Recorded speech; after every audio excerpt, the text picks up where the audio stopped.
দেখো স্ক্রিন দেখতে পাচ্ছ? হ্যাঁ স্যার। আচ্ছা, তাহলে প্রথমে আগের দিন পড়াশোনায় কার কি অসুবিধা আছে আগে একটু বলে নাও। আগের দিন তো আমরা বোর্ড থিওরি পর্যন্ত শেষ করেছিলাম। হ্যাঁ, সেই পর্যন্ত যদি কারো কিছু অসুবিধা থাকে তো বলে নাও প্রথমে।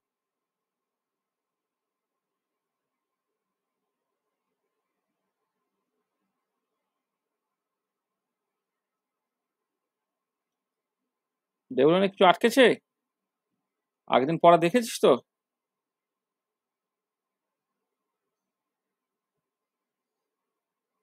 কিরে,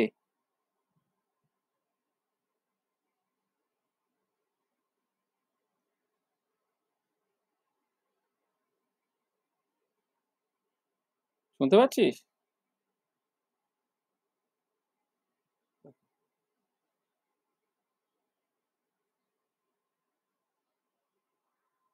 হ্যালো, দেবলানে শুনতে পাচ্ছিস আমার কথা?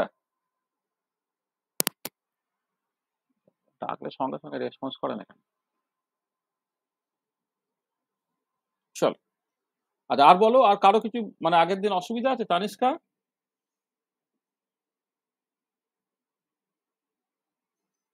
স্যার ওই প্রবলেমটা ওই ছিল না যে এইচআর লাইট ফার্মার সিরিজের সেপারেশনটা 625.28 হুম, nanometre calculate the separation of this time.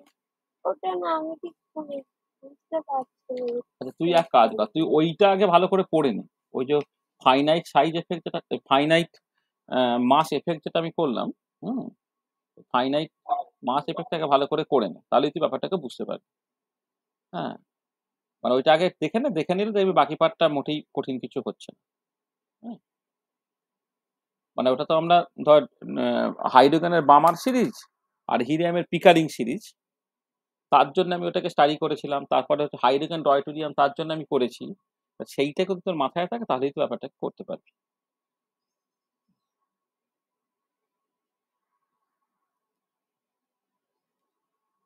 ঠিক আছে? আচ্ছা আমি আমি তো ঠিক আছে, এটাকে তো তোর অসুবিধা বলছে, আমি একটু করিয়ে দিই।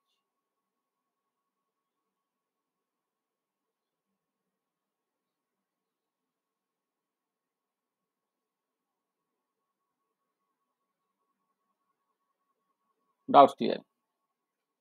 আচ্ছা, একটা প্রবলেম দেওয়া ছিল, প্রবলেমটা হচ্ছে এরকম।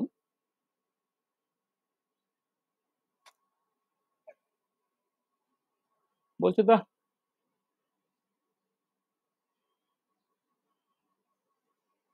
H alpha line of the Balmer series in the spectrum of hydrogen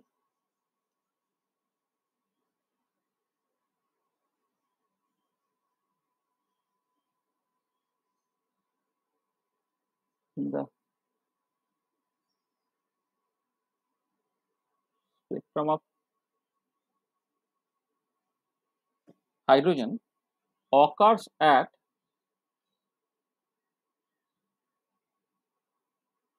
656.28 nanometer.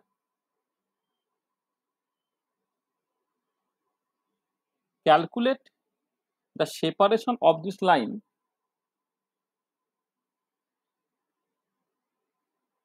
separation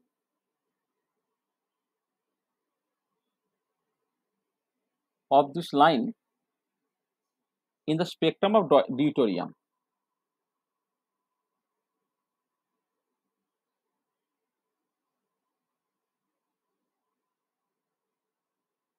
Deuterium হবে এটা।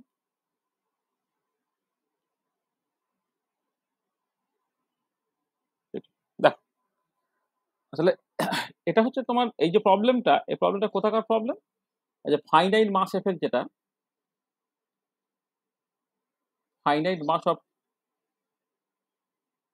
নিউক্লিয়াস এফেক্ট যেটা আমি পড়িয়েছিলাম, সেখানকার প্রবলেম। ঠিক আছে? আচ্ছা, তোমার নিশ্চয়ই মনে আছে যে যে ট্রানজিশন ওয়েভ নাম্বার যেটা, হুম, ট্রানজিশন ওয়েভ নাম্বার মানে বেসিক্যালি তোমার এটাকে তুমি 1/λ দিয়েও লিখতে পারো। এইটা, এটা কি হয় না, একটা রিডবার্গ কনস্ট্যান্ট থাকে। আচ্ছা, রিডবার্গ কনস্ট্যান্টটা যখন ফাইনাইট মাস এফেক্ট তুমি দেখছে, হাইড্রোজেনের জন্য আলাদা হবে, ডয়টোরিয়ামের জন্য আলাদা হবে। তা আর এইচ হলো আচ্ছা এবারে কি বলেছে এখানে তোমার বামার মানে এইচ আলফা লাইনে কি হয় n ইকুয়াল টু 3 থেকে n ইকুয়াল টু 2 তে আসে 1/2² মাইনাস 1/3² এইটা তোমার বলে দেওয়া আছে সেটা কত মানে বেসিক্যালি নিউ বার করলে 1/656.28 ন্যানোমিটার এইটা তোমার গিভেন, ঠিক আছে। এই যে হাইড্রোজেনের এইচ আলফা লাইন তার ওয়েভ লেন্থটা বলে দেওয়া আছে 656.28 ন্যানোমিটার। তাহলে ওয়েভ নাম্বারের এক্সপ্রেশনটা তুমি জানো Rydberg constant into 1/n1² minus 1/n2²। বামা সিরিজের জন্য n1টা হচ্ছে 2 আর n2 হচ্ছে 3। তাহলে এইটা তোমার বলে দেওয়া আছে। আচ্ছা এবারে এইটা যখন তুমি ডয়টোরিয়ামের ক্ষেত্রে যাবে তাহলে এইটা যেটা হলে এইখানে যে করসপন্ডিং ওয়েভ নাম্বারটা বা ওয়েভ লেন্থটা বলছো তোমার হাইড্রোজেনের জন্য। আর এটাই যখন তুমি ডয়টোরিয়ামে বা ডিউটোরিয়ামের জন্য বলবে new bar D equal to 1/λ/d, সেটা কি হবে রিডবার্গ কনস্ট্যান্ট ফর ডিউটোরিয়াম 1/2² মাইনাস 1/3², এইটা, তাই তো। আর এটা কত আমি বের করবো যদি তুমি রিডবার্গ কনস্ট্যান্টটা জানো। আচ্ছা এবারে দেখো খেয়াল করে আগের দিনের যে ক্লাসটা যদি খেয়াল রাখো তাহলে মানে এই ধরো তুমি যদি এই দুটো রেশিওটাকে নাও এইটা, এটা হয়ে যাবে λ/d/λ8। এই রেশিওটা কত হবে? রেশিওটা দেখো পরিষ্কার হয়ে যাচ্ছে RH/RD, এইটা। আচ্ছা এবং এই যে রেশিওটা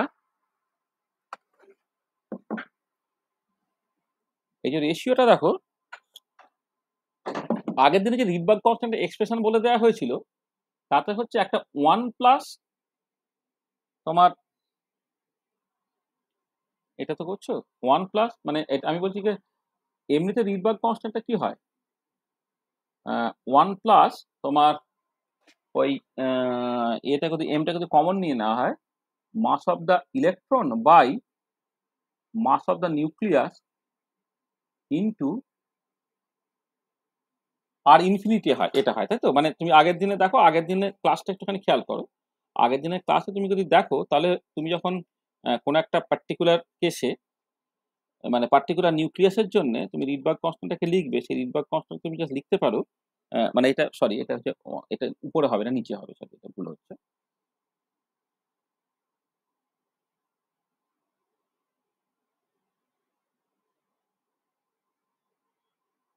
আর infinity divided by 1 plus mass of the electron by mass of the nucleus, মানে এখানে mass of the nucleus mass of hydrogen atom. আর Rydberg constant for the deuterium যখন বলবে এই R infinity divided by 1 plus mass of the electron by nucleus mass for the deuterium. দেখো এবার আর H by এটা যখন তুমি করছো তাহলে কি হবে এটা 1 plus mass of the electron by mass of deuterium nucleus divided by মানে আর ইনফিনিটি কেটে চলে যাবে 1 plus mass of the electron by mass of hydrogen. কারণ এইটা আমার যেহেতু জানা ছিল, এটা আগের দিনে দেখবে আমরা করেছিলাম যে রিডবার্গ কনস্ট্যান্টটা সেটা হচ্ছে যেটা ইউনিভার্সাল রিডবার্গ কনস্ট্যান্ট যেটা ছিল আর কি সেইটা divided by 1 plus mass of the electron by mass of the nucleus. তাহলে হাইড্রোজেনের জন্য এটা হলো, ডয়টোরিয়ামের জন্য এটা। তাহলে যখন তুমি λ/d/λ/hটা করবে তুমি জাস্ট এটা পেলে। আর এবারে এইটা দেখো কি করতে পারো তুমি, যেটা হচ্ছে যে তোমার ডিউটোরিয়ামের মানে এমনি এইটাতে হচ্ছে 1 plus mass of the electron by mass of the মানে ডয়টোরিয়াম, এই যে মাসটা 1/2 ইন্টু 1836 আর নিচে 1 প্লাস 1/1836। মানে হাইড্রোজেনের ক্ষেত্রে নিউক্লিয়াসের মাসটা ইলেকট্রনের মাসে 1836 গুণ। আর ডয়টোরিয়ামের ক্ষেত্রে আবার কি হবে, ডয়টোরিয়ামের মাসটা হাইড্রোজেনের আবার ডবল হয়ে যাওয়ার জন্য এই রেশিওটা কত হবে 1/2 ইন্টু 1836। তাহলে এই রেশিওটাকে তুমি ক্যালকুলেট করতে পারবে। এই রেশিওটাকে ক্যালকুলেট করে যেটা বেরোবে দেখবে এটা 0.9997277 এইটা দেখবে তোমার বেরোবে। সেটা কত না λ/d/λ/h হচ্ছে তোমার বেসিক্যালি এইটা, ঠিক আছে। আচ্ছা তাহলে এবারে যদি 1 মাইনাস λ/d/λ/h টাকে করি, এটা 1 মাইনাস 0.9997277 হলো এইটা। তাহলে এটা করলে বেরোবে হচ্ছে 0.002723। আচ্ছা, এবারে বাঁদিকটা লিখতে পারো, দেখো lambda D minus lambda H by lambda, ও lambda D by lambda H ছিল তো এখানে।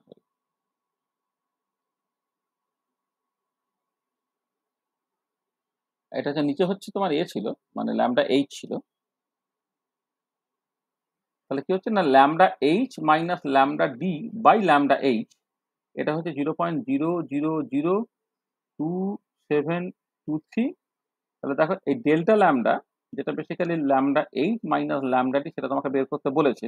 সেটা কত হবে, 0.00022723 ইন্টু ল্যামডা এইচটা, এটা হচ্ছে 0.00022733 ইন্টু ল্যামডা এইচ এর ভ্যালু তোমাকে বলে দেওয়া আছে 656.28 ন্যানোমিটার।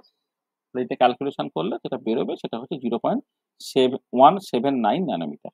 উত্তরটা বেরোবে 0.179 nanometre. This is the answer. এই যে তোমার ডিফারেন্সটাকে বের করতে বলেছে বা গ্যাপটাকে বের করতে বলেছে, এই হচ্ছে তোমার answer.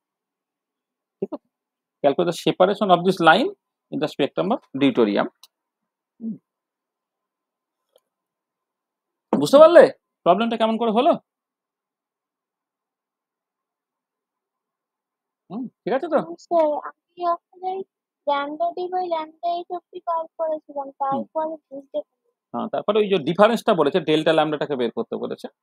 Lambda D by lambda H বের করে 1 মাইনাস সেটা করলেই lambda H minus lambda D হয়ে যাবে। এই lambda H minus lambda D, এটা হচ্ছে ডেল্টা ল্যামডা, সেটা তোমার করা গেল।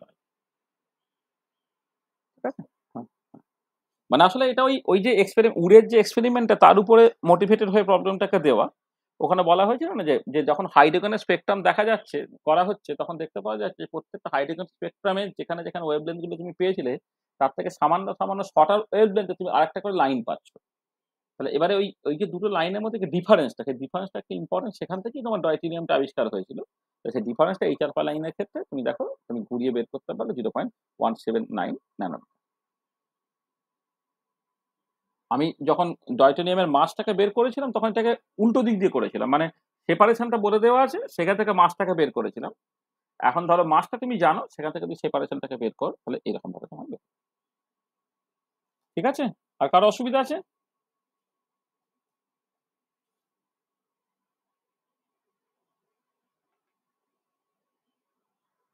ঠিক আছে দেবলীনা, ঠিক আছে?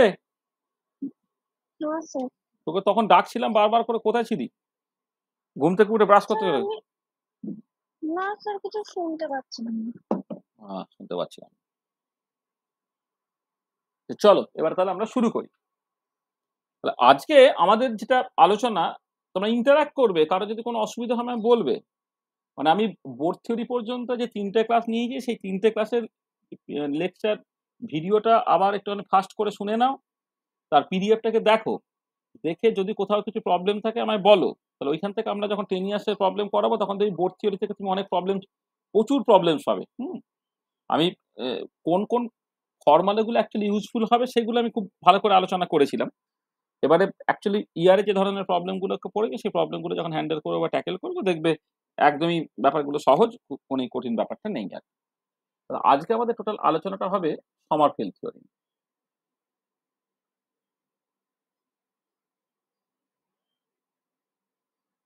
সমারফিল্ড থিওরি,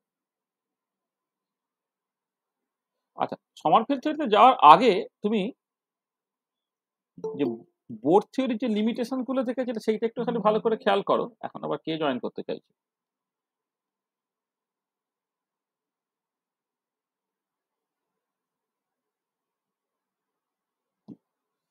তাহলে বোর্ড থিওরির যে লিমিটেশন গুলো ছিল, সেই লিমিটেশনের মধ্যে one of the major limitation হচ্ছে যে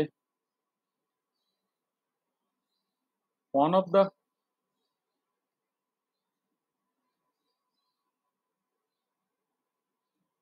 ওয়ান কেন বলবো, মানে আমি বেসিক্যালি এখান থেকে দুটো জিনিস বলবো। মানে মানে আসলে আমি এই সমারফিল্ড থিওরি দিয়ে বোর্ড থিওরি যা যা লিমিটেশন ছিল, সব লিমিটেশন তো এক্সপ্লেন করতে পারবো না, কিন্তু আমি দুটো মোটামুটি ভাবে পারবো। তাহলে টু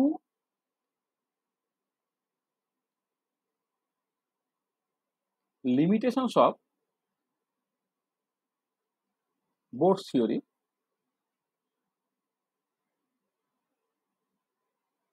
আচ্ছা, একটা হচ্ছে তোমার যে orbits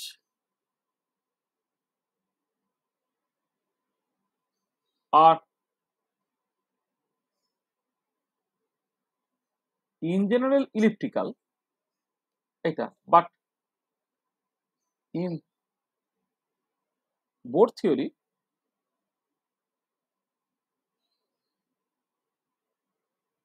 they are assumed to be circular. মানে বোর থিওরিতে অরবিট গুলোকে সার্কুলার ধরে নেওয়া হয়েছিল, কিন্তু আমরা দেখবো যে অরবিট গুলো ইন জেনারেল হচ্ছে ইলিপ্টিক্যাল। মানে বেসিক্যালি অ্যাটমটা পার্টিকুলার ওয়ান ইলেকট্রন অ্যাটম বা ওয়ান ইলেকট্রন আয়ন, তার তো সেন্ট্রাল ফোর্স প্রবলেম। যেমন করে সূর্যকে কেন্দ্র করে পৃথিবী ঘোরে, তেমন নিউক্লিয়াসকে কেন্দ্র করে ইলেকট্রন ঘুরছে। তাহলে সূর্যকে কেন্দ্র করে যখন পৃথিবী ঘোরে, এই যে কেবলাস অরবিট, এই কেবলাস অরবিটে ইন জেনারেল ইলিপ্টিক্যাল হয়, তাহলে এখানেও নিশ্চয়ই ওটা ইন জেনারেল ইলিপ্টিক্যাল। ঠিক আছে, কিন্তু এখানে যেটা বলা হয়েছে যে তোমার বোর থিওরিতে বলা হয়েছে অরবিট গুলো হচ্ছে সার্কুলার। তার মানে সার্কুলার থেকে ইলিপ্টিক্যাল অরবিটে যাওয়া, সেইটা কেমন করে যাব সেটা একটুখানি বোঝার দরকার। আর একটা যেটা, সেটা হচ্ছে Bohr theory, according to Bohr theory, energy depends only on the principal quantum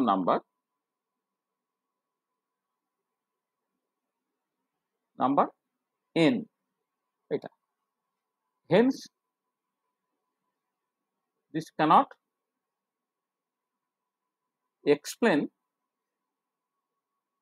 the fine structure of hydrogen atom spectra। Hydrogen atom স্পেক্ট্রার যে ফাইন স্ট্রাকচার, যেটা মানে বেশি, ধরো আমি জাস্ট সিম্পলি বলছি যে বামার সিরিজের যখন এইচ আলফা লাইন তুমি কনসিডার করলে n equal to 3 থেকে n equal to 2 তে ট্রানজিশনের জন্য, তাহলে n equal to 3 থেকে n equal to 2 তে ট্রানজিশনের জন্য একটাই লাইন পাবে, এবং বোর থিওরি সেটাই প্রেডিক্ট করে। কিন্তু বাস্তবে দেখা যাচ্ছে যদি হাই রেজলিউশন স্পেকট্রোফটোমিটারের নিচে তুমি দেখো, তাহলে ওই যে একটা লাইন, সেই লাইনটা কিন্তু তিনটে ক্লোজ টু স্পেস লাইনের কম্বিনেশন হচ্ছে। তাহলে এইটাকে বলে যে ফাইন স্ট্রাকচার, যে অ্যাকচুয়ালি যেটা একটা লাইন তুমি দেখছিলে, সেইটা অ্যাকচুয়ালি একটা লাইন নয়, তোমার কতগুলো লাইনের কম্বিনেশন, সেটাকে ফাইন স্ট্রাকচার। তাহলে এই দুটো জিনিস হচ্ছে বোর থিওরি থেকে এক্সপ্লেন করা যাচ্ছে না। এবারে সমারফেল্ড থিওরিটা আমরা মূলত পড়বো হচ্ছে এই দুটো জিনিস বোঝার জন্য। তাহলে Sommerfeld theory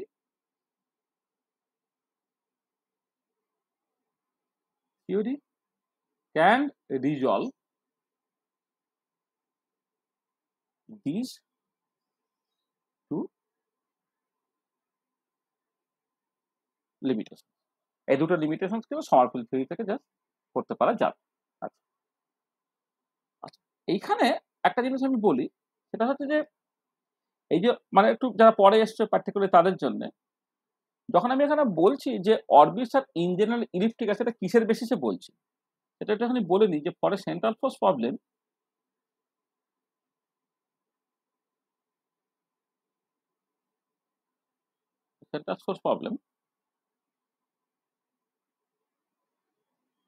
nature of the orbit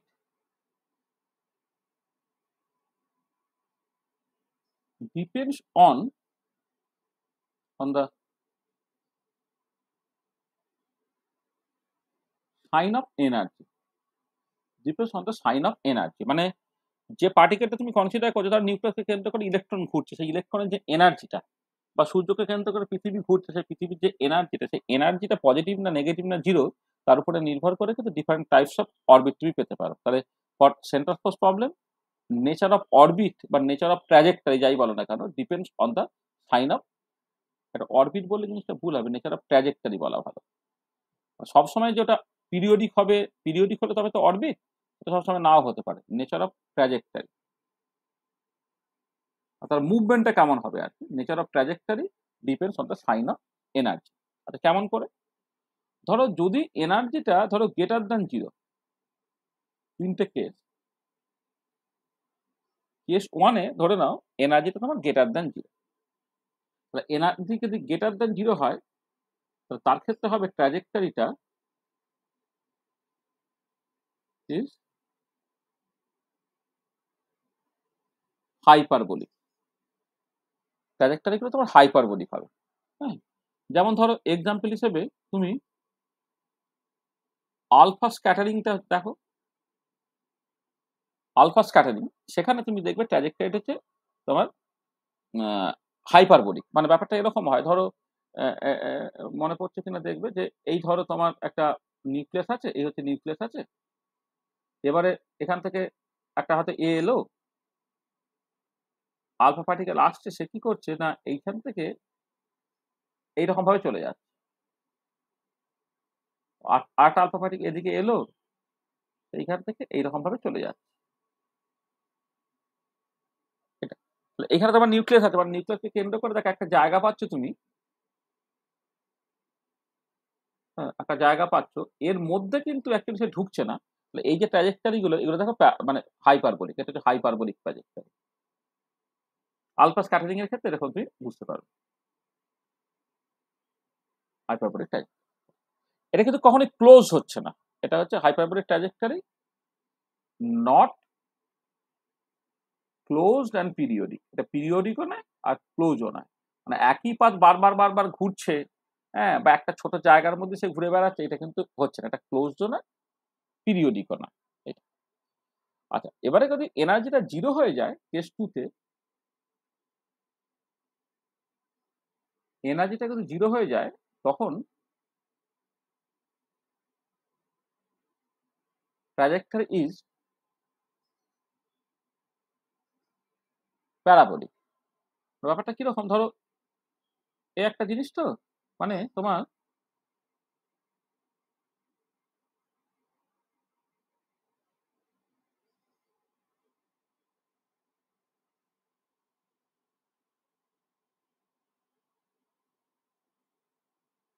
কিরকম, ধরো একটা পার্টিকেল এলো, অ্যাজিভ যেন একটা পার্টিকুলার পয়েন্টকে কেন্দ্র করে সে ঘুরতে চাইছে, কিন্তু জাস্ট পেরে উঠছে না, করে সিম্পলি সে বেরিয়ে যাচ্ছে। মানে মানে ইলিপস হওয়ার ঠিক আগের স্টেজটা আর কি। হ্যাঁ, মানে যেটা হচ্ছে যে এই একটা ধরো একটা তুমি যদি এই পার্টিকুলার পয়েন্টটাকে কেন্দ্র করে একটা রিজিয়ন যদি একটা কনসিডার করো, একটা সার্কুলার রিজিয়ন যদি কনসিডার করো, মানে দেখো এক্ষেত্রে যেমন এখান থেকে তোমার জাস্ট মানে এর ভেতরে ঢুকলে না, জাস্ট বাইরে বেরিয়ে গেলে, এখানেও ভেতরে ঢুকছে না বাইরে বেরোচ্ছে, কিন্তু একটা মার্জিনালি মানে অ্যাজিভ যেন টাচ করতে চেয়েছিল আর কি, এরকম সিচুয়েশন। এটা হচ্ছে তোমার প্যারাবোলিক। এটা হচ্ছে তোমার মানে এটাও তোমার নট ক্লোজড অ্যান্ড পিরিয়ডিক, মানে ক্লোজডও নয় পিরিয়ডিকও নয়, ঠিক আছে। এইটা হচ্ছে ট্র্যাজেক্টরি অফ কমেট। ধূমকেতু এইরকম ভাবে যায়,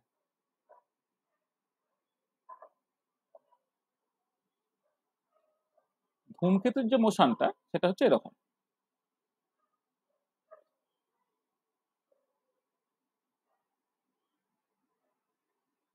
ট্র্যাজেক্টরি অফ কমেট সেটা। আর আমাদের মূল আলোচনা হয় কেস থিটা দিয়ে, যেখানে এনার্জিটা তোমার লেস দ্যান জিরো। হ্যাঁ বলো, হ্যাঁ বলো, কি বুঝতে পারলাম না, কি না না মানে এটা হচ্ছে, হ্যাঁ মানে এটা হচ্ছে, হ্যাঁ শোনো তুমি অফ করো, আমি বলছি, মাইক্রোফোন অফ করো। হ্যাঁ, মানে যেটা হচ্ছে যে কোন একটা পার্টিকুলার পয়েন্টকে কেন্দ্র করে, মানে যেটা হচ্ছে সেন্ট্রাল ফোর্স প্রবলেমের ক্ষেত্রে কি হয়, আর সেন্ট্রাল ফোর্স প্রবলেমের ক্ষেত্রে একটা পার্টিকুলার পয়েন্ট আছে, এবারে কোনো একটা পার্টিকেল সেই পয়েন্টের অ্যারাউন্ডে বেসিক্যালি মুভ করে, এবারে সেই পয়েন্টকে কেন্দ্র করে একটা রিজিয়ন পাওয়া যাবে, যে রিজিয়নের মধ্যে কিন্তু পার্টিকেলটা ঢুকতে পারবে না, ঠিক আছে। তাহলে এই যে রিজিয়নটা বলে কি, ধরো আমি যদি আজকে ধরো করি, মানে অ্যাটমের কথা, ওয়ান ইলেকট্রন অ্যাটম নিয়ে কথাবার্তা বলি, তাহলে এই পার্টিকুলার পয়েন্টটা নিউক্লিয়াস, তার নিউক্লিয়াসকে কেন্দ্র করে একটা রিজিয়ন হয়ে গেল, সেই রিজিয়নের মধ্যে কিন্তু ইলেকট্রনটা কোনো রকম ভাবে ঢুকতে পারছে না, ঠিক আছে। এই হচ্ছে ব্যাপারটা। তাহলে এই যে আমি একটা পার্টিকুলার পয়েন্টের অ্যারাউন্ডে একটা সার্কেল রেখে দিয়েছি, তাই সার্কুলার রিজিয়নের মধ্যে কোনোভাবেই হচ্ছে ইলেকট্রনটা ঢুকতে পারবে না, সেই রেসপেক্টে আমি একটা রিজিয়ন এরকম ভাগ করে দিয়েছি, ঠিক আছে। বুঝলে? আচ্ছা, এবার কেস থ্রিতে হচ্ছে যখন এনার্জিটা নেগেটিভ, দেখো হাইড্রোজেন অ্যাটম প্রবলেমের ক্ষেত্রে ইলেকট্রনিক এনার্জি কি নেগেটিভ হয়, তখন ট্র্যাজেক্টরিটা হচ্ছে ইলেকট্রিক্যাল, ট্র্যাজেক্টরি ইজ ইলেকট্রিক্যাল। ঠিক আছে, এইটা তোমার পিরিয়ডিক অ্যান্ড ক্লোজড হয়। হ্যাঁ, এটা হবে, এটা হচ্ছে ধরো তোমার তোমার ধরো যেটা হচ্ছে Kepler's orbit, atomic orbit, orbit for 1 electron atom or 1 electron atom or ions, এদের ক্ষেত্রে হচ্ছে তুমি ওই ইলেকট্রিক্যাল ট্র্যাজেক্টরি পাবে। আর ইলেকট্রিক্যাল ট্র্যাজেক্টরিটা কেমন করে পেতে হয় জানো তো, মানে ইলিপস কি করে আঁকতে হয় দেখবে, এখন তুমি জিনিসটা বুঝতে পারবে। ধরো একটা ইলিপস পেতে গেলে তোমাকে ধরো একটা ছোট সার্কেল আঁকবে আর একটা কোসেন্ট্রিক একটা তুমি বড় সার্কেল আঁকো,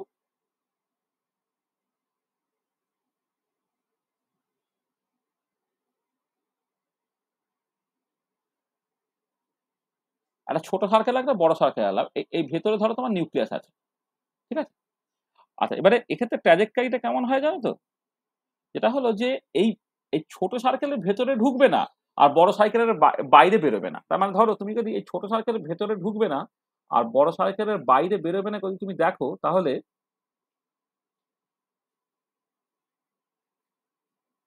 এইরকম হলো। দেখো এটা একটা ইলিপস, বুঝতে পারছো, দেখো এটা একটা ইলিপস। হ্যাঁ, যে ছোট সার্কেলের ভেতরে ঢুকবে না আর বড় সার্কেলের বাইরে বেরোবে না, মানে দুদিক থেকেই বাউন্ড। মানে এর ক্ষেত্রে এগুলো যেটা ছিল একদিকে বাউন্ড, মানে একটা জায়গায় ভেতরে ঢুকবে না কিন্তু দূরে যেখানে খুশি যেতে পারে, সেখানে সেটা ক্লোজড নয় আর পিরিয়ডিক তো নয়। কিন্তু এক্ষেত্রে ক্লোজ ইন দ্য সেন্স যে একটা ছোট রেডিয়াস আছে, ধর আমি এরকম একটা বললাম তোমার এই একটা রেডিয়াস বললাম, ধর এটাকে জাস্ট সিম্পলি তুমি বি নাম দিচ্ছ, বি নয় এটাকে বলে আর মিনিমাম নাম দাও, এটা ধরো তোমার আর একটা মিনিমাম ভ্যালু বললে আর মিনিমাম, আর একটা বড় সার্কেল সেটাকে ধরে নাও তোমার আর ম্যাক্সিমাম। সেটা হচ্ছে যখন ইলেকট্রনটা মুভ করবে সে এই ছোট রেডিয়াসের যে সার্কেলটা তার ভেতরে ঢুকবে না, বড় রেডিয়াসের সার্কেলে সে বাইরে বেরোবে না, তাহলে তুমি একটা ইলিপস পেয়ে যাবে। এবং এই যে সেন্টারটা সেটা হচ্ছে ইলিপসের ফোকাস। হ্যাঁ, আর আর এই ইলিপসের ক্ষেত্রে তোমার semi major Axis, semi minor Axis ইত্যাদি তোমার আছে, তুমি জানো। তার মানে এটা দাঁড়াচ্ছে যে যখনই এনার্জিটা নেগেটিভ হয়ে যাবে তখন কিন্তু ট্র্যাজেক্টরিটা ইন জেনারেল ইলেকট্রিক্যাল। এটা জাস্ট ক্লাসিক্যাল মেকানিক্স করে এই যেটা বললাম সেগুলো দেখানো যায়। যে একটা সেন্ট্রাল ফোর্স প্রবলেমের ক্ষেত্রে তোমার depending on the nature of energy, depending on the sign of energy, nature of the trajectory ঠিক হবে। এনার্জিটা গ্রেটার দেন 0 হলে সেটা হাইপারবোলিক, এনার্জিটা ইকুয়াল টু 0 হলে সেটা তোমার প্যারাবোলিক, আর এনার্জিটা লেস দেন 0 হলে সেটা হচ্ছে তোমার ইলিপ্টিক্যাল। ঠিক আছে, আচ্ছা এবারে স্যার আগের পেজটা একবার দেখান। হুম,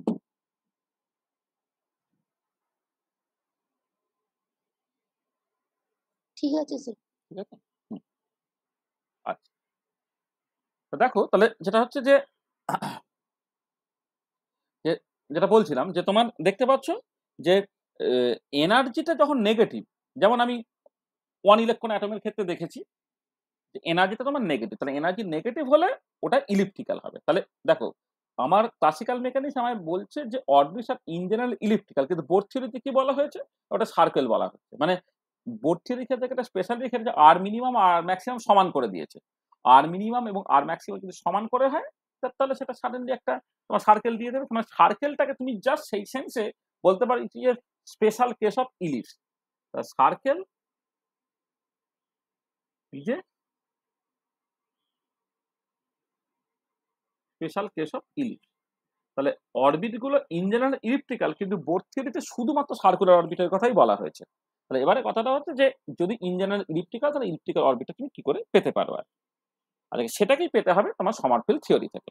এটা আমি সেইটা প্রথমে বলি, তারপরে আমি দেখব যে সমারফিল্ড থিওরিতে এনার্জিটা কি শুধুমাত্র প্রিন্সিপাল কোয়ান্টাম না এনের উপর ডিপেন্ড করে, নাকি তার সঙ্গে আরো একটা কোয়ান্টাম নাম্বার ডিপেন্ডেন্স চলে আসছে। আমি দেখবো যে আরো একটা কোয়ান্টাম নাম্বার ডিপেন্ডেন্স চলে আসতে পারে, যে কোয়ান্টাম নাম্বারটা বেসিক্যালি অ্যাজিমুথাল কোয়ান্টাম নাম্বার। হ্যাঁ, তাহলে এনার্জিটা কিন্তু প্রিন্সিপাল কোয়ান্টাম নাম্বার এন তার সঙ্গে অ্যাজিমুথাল কোয়ান্টাম নাম্বার এল এর উপর ডিপেন্ড করে। তাহলে সেখান থেকে তুমি জাস্ট ফাইন স্ট্রাকচারটাকে এক্সপ্লেন করতে পারবে। তাহলে সমারফিল্ড থিওরিতে যাওয়ার আগে আমাদের একটা জেনারেল প্রিন্সিপাল থাকে, সেটা একটুখানি প্রথমে বুঝে নিতে হবে। সেটাকে বলা হয় Wilson Sommerfeld quantization rule. Wilson Sommerfeld quantization rule, এইটা একটুখানি বুঝে নিতে হবে। আচ্ছা, উইলসন সমারফিল্ড কোয়ান্টাইজেশন রুল যেটা বলে সেটা হচ্ছে এই যে সাইক্লিক ইন্টিগ্রাল পিআই ডিকিউআই, সেটা হচ্ছে তোমার ni into H with n i equal to 1 2 3 dot dot dot dot.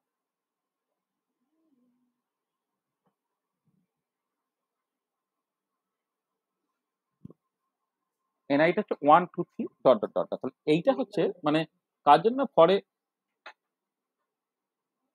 Closed and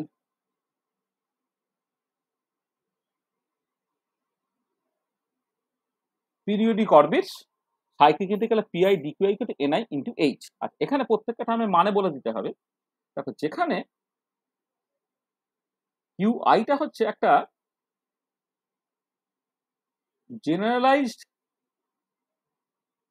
position R PI টা হচ্ছে একটা জেনারেলাইজড মোমেন্টাম। মানে একটা হচ্ছে পজিশন, একটা হচ্ছে মোমেন্টাম। আমি এখানে মানে পজিশন মানে ধরো এক্স ওয়াই জেড ইত্যাদি ইত্যাদি, হ্যাঁ। মোমেন্টাম মানে হচ্ছে পিএক্স পিওয়াই পিজেড ইত্যাদি। মানে বেসিক্যালি ধরো তুমি যদি এরকম করে ভাববে যে যদি মোমেন্টামটাকে পিএক্স লিখতে, তাহলে ডিকিউটা লিখতে হতো ডিএক্স। সেইটা cyclic integral of all space যদি তুমি নাও, তাহলে সেটা একটা quantum number NX into H হবে। আর এখানে এইচটা হচ্ছে তোমার প্লাঙ্ক কনস্ট্যান্ট, সেটা তুমি অলরেডি জেনে গেছো। প্লাঙ্ক কনস্ট্যান্ট যার ভ্যালুটা 6.626 ইন্টু 10⁻⁻34 জুল সেকেন্ড। তাহলে এইটা যেখানে এনএক্স এর ভ্যালুটা 1 2 3 4 ইত্যাদি হতে পারে, এখানে nx টা হচ্ছে তোমার 1 2 3 ডট ডট ডট ডট। এটা আসলে অ্যাকচুয়ালি এটা 0 থেকে স্টার্ট করা উচিত, মানে 0 থেকে স্টার্ট হবে আর 0 থেকে। এবারে কখনো কখনো 0টা অ্যালাউড না, সেটা পরের কথা, কিন্তু জেনারেলি 0 থেকে স্টার্ট। তাহলে পিওয়াই ডিওয়াই যদি করো, সেটা হবে ny into H with ny টা হচ্ছে 0 1 2 3 dot dot dot dot. Cyclic integral of PZ DZ যেটা, সেটা হচ্ছে তোমার nz ইন্টু এইচ, এখানে nz টা হচ্ছে তোমার 0 1 2 3 dot dot dot dot.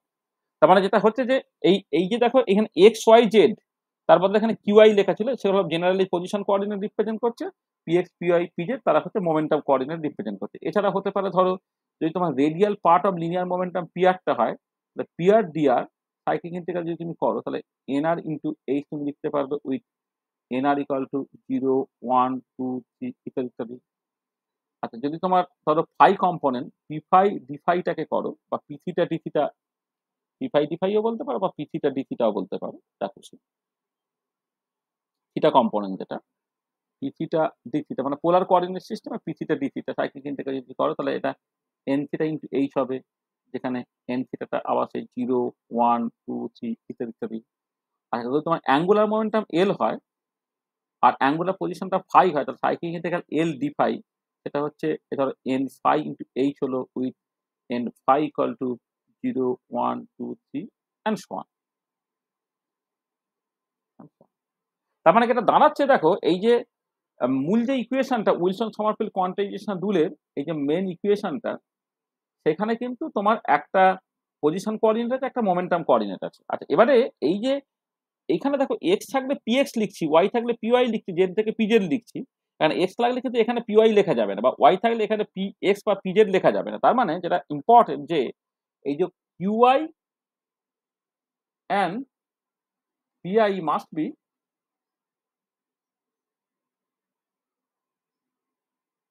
canonical pair or conjugate pair। এটা হচ্ছে canonical pair or conjugate pair, ঠিক আছে। আচ্ছা, ক্যানোনিক্যাল বা কনজুগেট পেয়ার এটা ক্লাসিক্যাল মেকানিক্সে তোমরা ভালো করে শিখবে। ক্যানোনিক্যাল পেয়ার বলতে আমি কি বুঝি, কনজুগেট পেয়ার বলতে আমি কি বুঝি, ইত্যাদি ইত্যাদি আর কি। হ্যাঁ, সেটা আমি আর ডিটেলে বলছি না এখানে। ধরো আমি যদি এদিকে পজিশন গুলোকে লিখি, পজিশন কোঅর্ডিনেটস গুলোকে লিখি, আর তার করসপন্ডিং ক্যানোনিক্যাল মোমেন্টাম কোঅর্ডিনেটস গুলোকে যদি লিখি, তাহলে এইটা এক্স হলে এটা পিএক্স, এটা ওয়াই হলে এটা পিওয়াই, এটা জেড হলে এটা পিজেড, এটা আর হলে এটা পিআর, এটা থিটা হলে এটা পি থিটা, এটা ফাই হলে এটা তোমার এল অ্যান্ড সো অন। তো এইটা ঠিক আছে। তাহলে তুমি কখনোই কিন্তু এই এক্স এর সঙ্গে পিওয়াই নিতে পারবে না, মানে এরা হচ্ছে এইগুলো হচ্ছে একে অপরের ক্যানোনিক্যাল পেয়ার। মানে এক্স থাকলে পিএক্স থাকবে, ওয়াই হলে পিওয়াই, জেড থাকলে পিজেড, আর থাকলে পিআর, থিটা থাকলে পি থিটা, ফাই থাকলে হচ্ছে তোমার এল, অ্যাঙ্গুলার পজিশন থাকলে তোমার করসপন্ডিং অ্যাঙ্গুলার মোমেন্ট। এটা যে ক্যানোনিক্যাল পেয়ার, এদের জন্যই কিন্তু উইলসন সমারফিল্ড কোয়ান্টাইজেশন রুলটা থাকবে। তো উইলসন সমারফিল্ড কোয়ান্টাইজেশন রুল কিন্তু applicable only for the canonical pair, মানে Wilson Sommerfeld quantization rule is applicable only for canonical or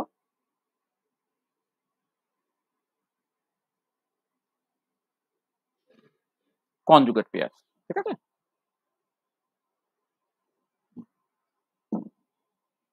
আচ্ছা এই জায়গাটা পরিষ্কার তো?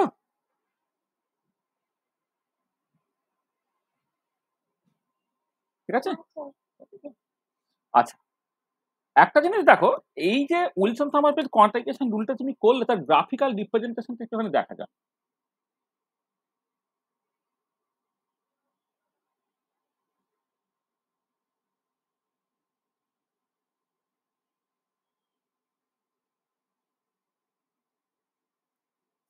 হ্যাঁ বলো।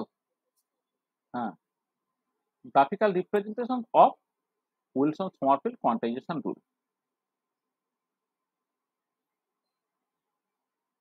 উইলসন সমারফিল্ড কোয়ান্টাইজেশন রুলের গ্রাফিক্যাল রিপ্রেজেন্টেশন একটুখানি তোমার দেখতে হবে।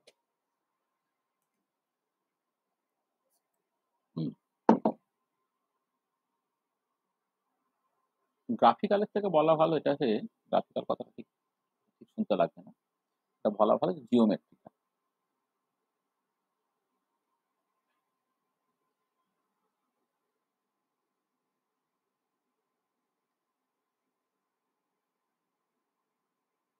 Geometrical interpretation of Wilson Sommerfeld quantization rule. দেখো, ধরো তুমি যদি এরকম করতে, দুটো অ্যাক্সিস কনসিডার করলে, এই অ্যাক্সিস বরাবর ধরো এক্স প্লট করছো, এই বরাবর ধরো তুমি পি এক্স প্লট করছো, এদিকে এক্স পেয়ে, তাহলে cyclic integral of P X D X, মানে গতদিন ক্লাস যে করেছো সে নিশ্চয়ই বুঝতে পারবে যে একটা ডেফিনাইট ইন্টিগ্রেশনের জাস্ট একটা জিওমেট্রিক মানে আছে। ধরো প্রথম কথা, সাইক্লিক ইন্টিগ্রাল মানে হচ্ছে তোমার ওটা একটা ক্লোজ অ্যান্ড পিরিয়ডিক অরবিট হতে হবে। এখানে আমি লিখেইছি যে ফলে ক্লোজ অ্যান্ড পিরিয়ডিক অরবিট, ধরো একটা ক্লোজ অ্যান্ড পিরিয়ডিক অরবিট তুমি কনসিডার করছো, ধরে নাও ফর দ্য টাইম বি, ধরো এই এরকম একটা বলবো একটা ক্লোজ অ্যান্ড পিরিয়ডিক অরবিট, আর সেটা ধরো এরকম দেখতে, এটা অরবিটটা একটা ক্লোজ অ্যান্ড পিরিয়ডিক অরবিট। ঠিক আছে, তাহলে এবার cyclic integral of P X D X মানে হচ্ছে জাস্ট সিম্পলি এর ভেতরে এরিয়াটা। তার মানে এই যে যেটা যেটা বেসিক্যালি যে এই যে এরিয়াটা, মানে এই যে এরিয়াটা, সেইটা বেসিক্যালি কি cyclic integral of P X D X. আচ্ছা এবারে যেটা কথা হচ্ছে যে এইটা বলা হয়েছে কি না, এনএক্স ইন্টু ধরো এইচ উইথ এনএক্স এর ভ্যালু হচ্ছে তোমার 0 1 2 3 ডট ডট। তার মানে এই যে পুরো এরিয়াটা, সেই এরিয়াটাকে তুমি যদি কতগুলো ভাগে ভাগ করো, তো আমি কতগুলো ভাগে এটাকে ভাঙছি,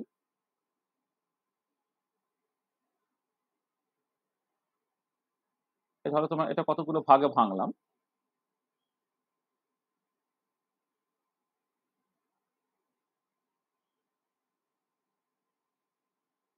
তাহলে কতগুলো ভাগে আমি ভেঙেছি। এবারে এই যে একটা ছোট ছোট পার্ট, এই ছোট ছোট পার্ট যদি এইচ হয়, তার মানে এটা বোঝা যাচ্ছে যে এই যে স্পেসটা তুমি কনসিডার করছো, সেই স্পেসে যে এরিয়া এনক্লোজ সেটা হচ্ছে একটা ছোট ছোট যে এরিয়া এলিমেন্ট এইচ, তার জাস্ট ইন্টিগ্রাল মাল্টিপল হচ্ছে। একটা স্মল এরিয়া এলিমেন্ট যদি এইচ হয়, তার ইন্টিগ্রাল মাল্টিপল হচ্ছে টোটাল এরিয়াটা। আর এবারে এই যে স্পেসটা, এই স্পেসটাকে বলা হয় তোমার বেসিক্যালি ফেজ স্পেস। এই যে স্পেসটা কনসিডার করলাম না, সেটা হচ্ছে ফেজ স্পেস। দেখো নর্মালি আমি যদি টু ডাইমেনশনাল কোনটা স্পেস কনসিডার করতাম, টু ডাইমেনশনাল স্পেসটা কিন্তু একটা ডিরেকশনে এক্স থাকলে আরেকটা ডিরেকশনে ওয়াই থাকতো, বা থ্রি ডাইমেনশনে হলে এক্স ওয়াই জেড থাকতো। কিন্তু এখানে কি হচ্ছে, একটা দিকে এক্স থাকছে, একটা দিকে পি এক্স থাকছে। তার মানে বেসিক্যালি হচ্ছে তোমার ফেজ স্পেসটা হচ্ছে একটা স্পেস যেখানে তোমার এই যে দুটো পারপেন্ডিকুলার অ্যাক্সিস, দুটো পারপেন্ডিকুলার অ্যাক্সিস যথাক্রমে হচ্ছে একটা পজিশন কোঅর্ডিনেট আর একটা মোমেন্টাম কোঅর্ডিনেট দিয়ে জাস্ট রিপ্রেজেন্ট হচ্ছে। তার মানে যেটা হচ্ছে যে মানে ফেজ স্পেসটা হচ্ছে যে ফেজ স্পেস যে স্পেস, বা ইট is A space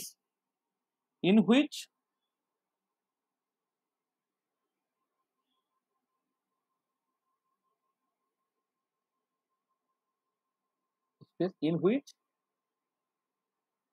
the independent axis represents the position coordinate and the respective canonical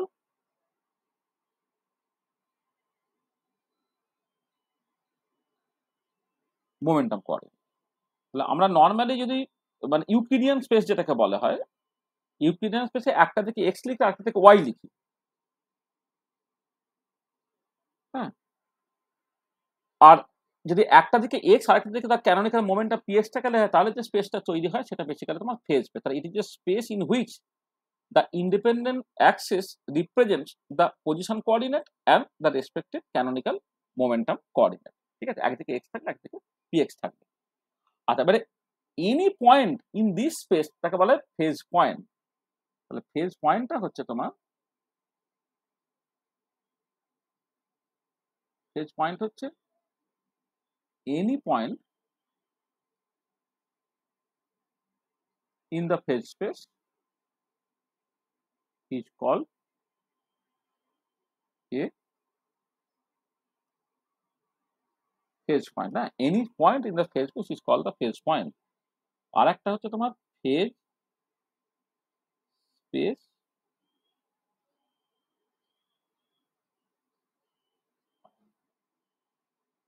phase space trajectory. Phase space trajectory হচ্ছে যে এই ফেজ পয়েন্টের লোকাস, তাকে বলা হয় phase space trajectory. Locus of phase point in the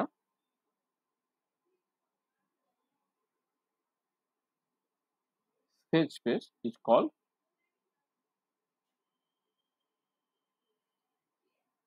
phase space trajectory। মানে এই যে ফেজ স্পেসটা আমি কনসিডার করলাম, সেখানে যে কোনো একটা পার্টিকুলার পয়েন্ট, সেই পয়েন্টটা যার কোঅর্ডিনেটটা ধরো এক্স আর পি এক্স, সেটা হয়ে গেল একটা ফেজ পয়েন্ট। এবারে সেই পয়েন্টটা কত সময় যাবে, আসলে একটা ফেজ পয়েন্ট দিয়ে একটা পার্টিকুলার স্টেট রিপ্রেজেন্ট করা হয়। এবারে সেই পার্টিকুলার পয়েন্টটা যখন মুভ করবে, অর্থাৎ ফেজ পয়েন্টটা যখন মুভ করবে, তখন যে সে ট্র্যাজেক্টরিটা দেবে তাকে বলা হচ্ছে তোমার ফেজ স্পেস ট্র্যাজেক্টরি। ঠিক আছে। আচ্ছা, এবারে যদি ধরো for a system of one particle in one dimension, যদি একটাই পার্টিকেল, একটা সিস্টেম যেখানে একটাই পার্টিকেল আছে যে ওয়ান ডাইমেনশনে মুভ করে, তার ক্ষেত্রে হচ্ছে পজিশন কোঅর্ডিনেট হচ্ছে একটাই, সেটা হচ্ছে তোমার এক্স।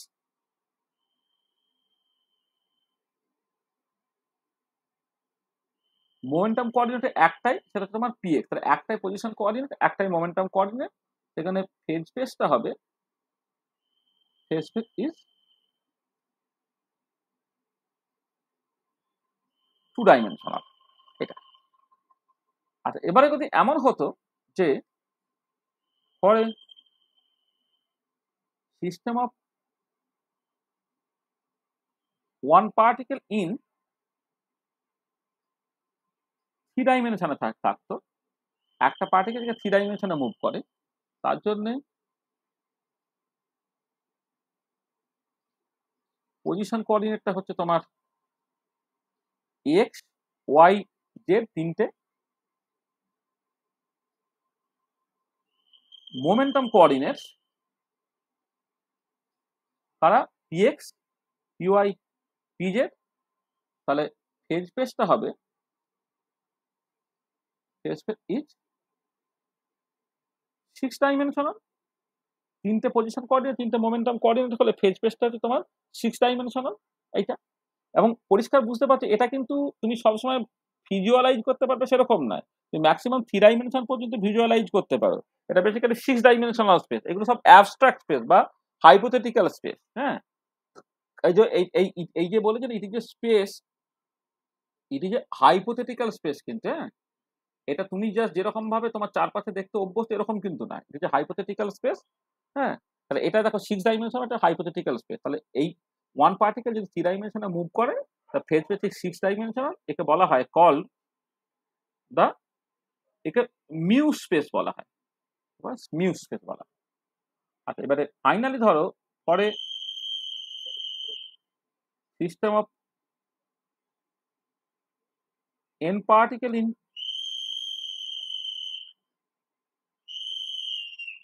3 ডাইমেনশন যদি দেখো, তার ক্ষেত্রে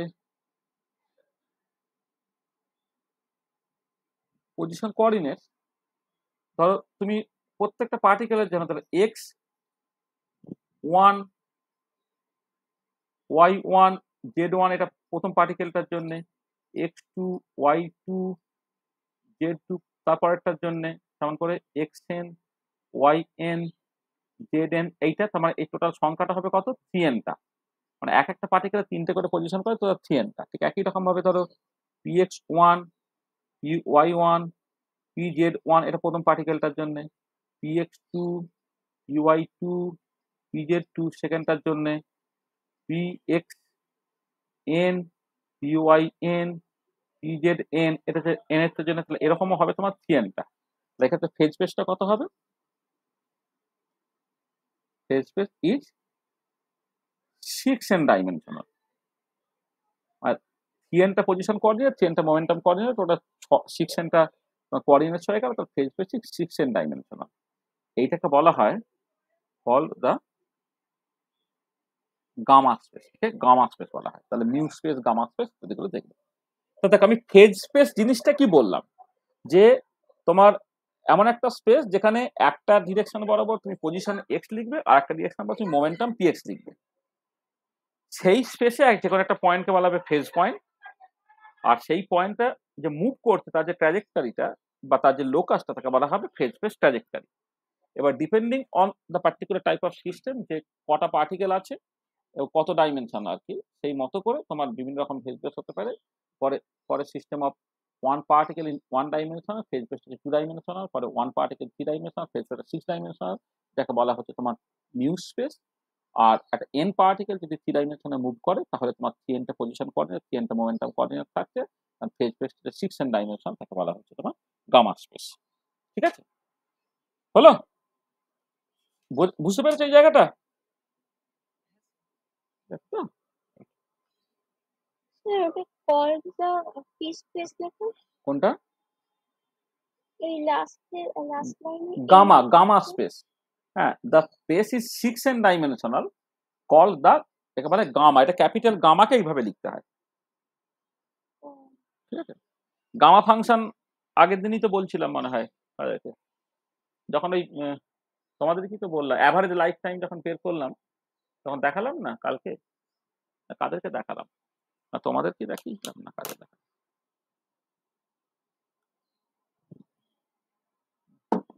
না তোমাদের না, তোমাদের না। এটা হচ্ছে গামা, এটা ক্যাপিটাল গামাকে জাস্ট এই সিম্বল দিয়ে এক্সপ্রেস করা হয়।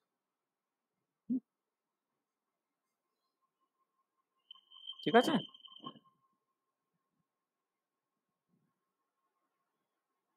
হ্যাঁ স্যার। সবাই বুঝতে পেরেছো যা বলেছে এখন পর্যন্ত? ক্লিয়ার তো? পাত্র দইপায়ন ক্লিয়ার তো? কোনো অসুবিধা হলে বলবে, হ্যাঁ, একদম মানে টেনশন করবে না। ঠিক আছে। যা অসুবিধা হবে, যত রকমের যে ধরনের যা অসুবিধা সব বলবে। হ্যাঁ, মানে ততটুকুই আমরা পড়বো যতটুকু তুমি বুঝতে পারবে। হ্যাঁ, বলো বলো।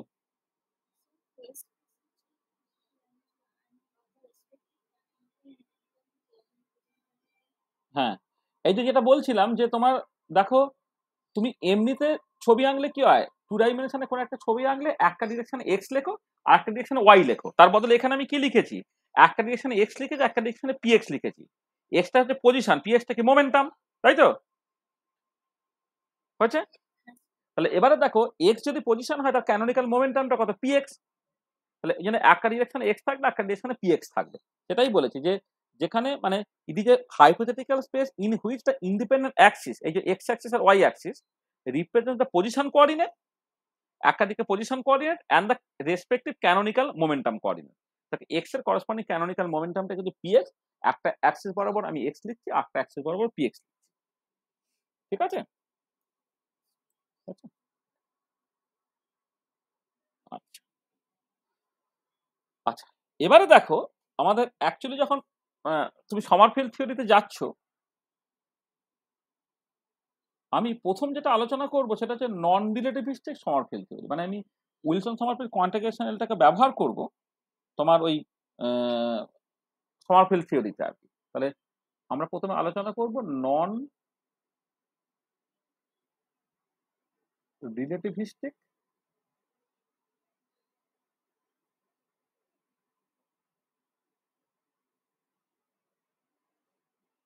Sommerfeld theory.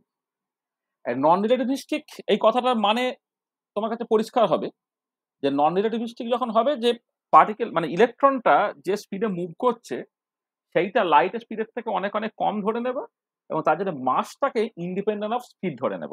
মানে যেটা কথা হচ্ছে যে এক্ষেত্রে velocity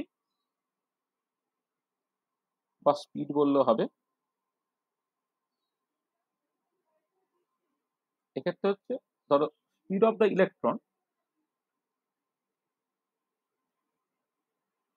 electron beta mass mass less than c, সেটা হচ্ছে তোমার স্পিড অফ লাইট, লাইট। সেই জন্য মাস এফটা হচ্ছে m0, এটা রেস মাসের সঙ্গে সমান। তাহলে যখন আমি নন রিলেটিভিস্টিক কেস কনসিডার করছি তখন যে পার্টিকেলটা মুভ করছে তার স্পিডটা লাইটের স্পিডের থেকে অনেক অনেক ছোট ধরে নেবো, যাতে করে মাসটা তোমার রেস মাসের সঙ্গে সমান। এইটা আমি ধরে নিতে পারবো আর কি। মানে তুমি এটা জানো যে যেহেতু তোমার m equal to m0 by root over of 1 minus v square by c square, এটা রিলেটিভিস্টিক ইকুয়েশন তোমাদের জানা আছে যে যখন ভেলোসিটিটা জিরো তখন m ইকুয়াল টু m0, সেই m0টা হচ্ছে রেস্ট মাস। এবারে যদি এমন হতো যে ভেলোসিটিটা লাইট স্পিডের থেকে অনেক অনেক অনেক অনেক ছোট হয়ে গেছে, v square minus v square by c স্কোয়ারটা খুব ছোট হয়ে যাওয়ার জন্য তুমি জাস্ট এই ভি স্কোয়ার বাই সি স্কোয়ারটাকে ইগনোর করলে করলে m ইকুয়াল টু m0 হয়ে গেল। কিন্তু যদি ভিটা লাইট স্পিডের বেশ একটা ডেফিনাইট ফ্র্যাকশন হয়, ফাইনাইট ফ্র্যাকশন হয়, তাহলে কিন্তু v square by c square এটাকে তুমি নেগলেক্ট করতে পারছো না। তখন কি হবে দেখো, তোমার এই এই স্পিডটার উপরে মাসটা নির্ভর করে যাচ্ছে, তখন এমটা হয়ে যাবে রিলেটিভিস্টিক মাস। আমরা এমন একটা সিচুয়েশনে থাকছি যেখানে ধরে নেওয়া হচ্ছে যে ইলেকট্রন যেটা মুভ করছে তার ভেলোসিটিটা বা স্পিডটা লাইট স্পিডের থেকে অনেক অনেক ছোট, যাতে করে হচ্ছে তুমি মাসটাকে তার রেস্ট মাস দিয়ে রিপ্লেস করে ব্যাপারটাকে ভাবতে পারবে। আচ্ছা, এবারে দেখো যখন তোমার বোর থিওরিতে বোর থিওরিতে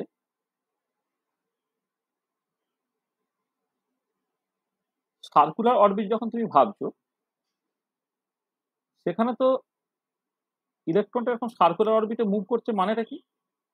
মুভ করছে মানে দেখো যে তুমি এই যে সেন্টার থেকে এই যে ডিস্টেন্সটা, এই ডিস্টেন্সটা কিন্তু আর আর একটা অ্যাঙ্গেল দিয়ে রোটেট করলো, ধরে নাও সেই অ্যাঙ্গেলটা আমি ফর দ্য টাইম বিং হচ্ছে থিটা বলে দিলাম। সেখানে হচ্ছে আরটা হচ্ছে তোমার ফিক্সড, থিটাটা হচ্ছে তোমার ভেরিয়েবল। আরটা এখানে ফিক্সড, থিটাটা কিন্তু তোমার ভেরিয়েবল। আর যখনই তোমার নন রিলেটিভিস্টিক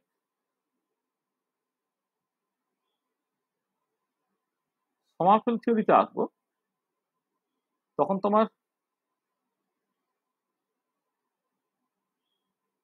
ইলিপ্টিক্যাল অরবিট ইলিপ্টিক্যাল অরবিটটা ধরো আমি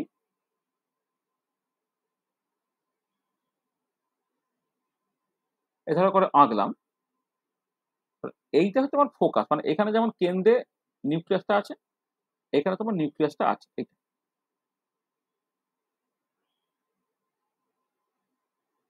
এবার ধরো এই যে ডিস্টেন্সটা ধরে নাও এটা হচ্ছে আর। এবার তুমি যখন এলে তুমি খেয়াল করে দেখো যে যখন একটা অ্যাঙ্গেল রোটেট করলে থিটাটা তো ভ্যারি করছি, অ্যাট দ্য সেম টাইম আগে যে আরটা ছিল এখন আরটা দেখো পাল্টে গিয়ে আর প্রাইম হয়ে যাচ্ছে।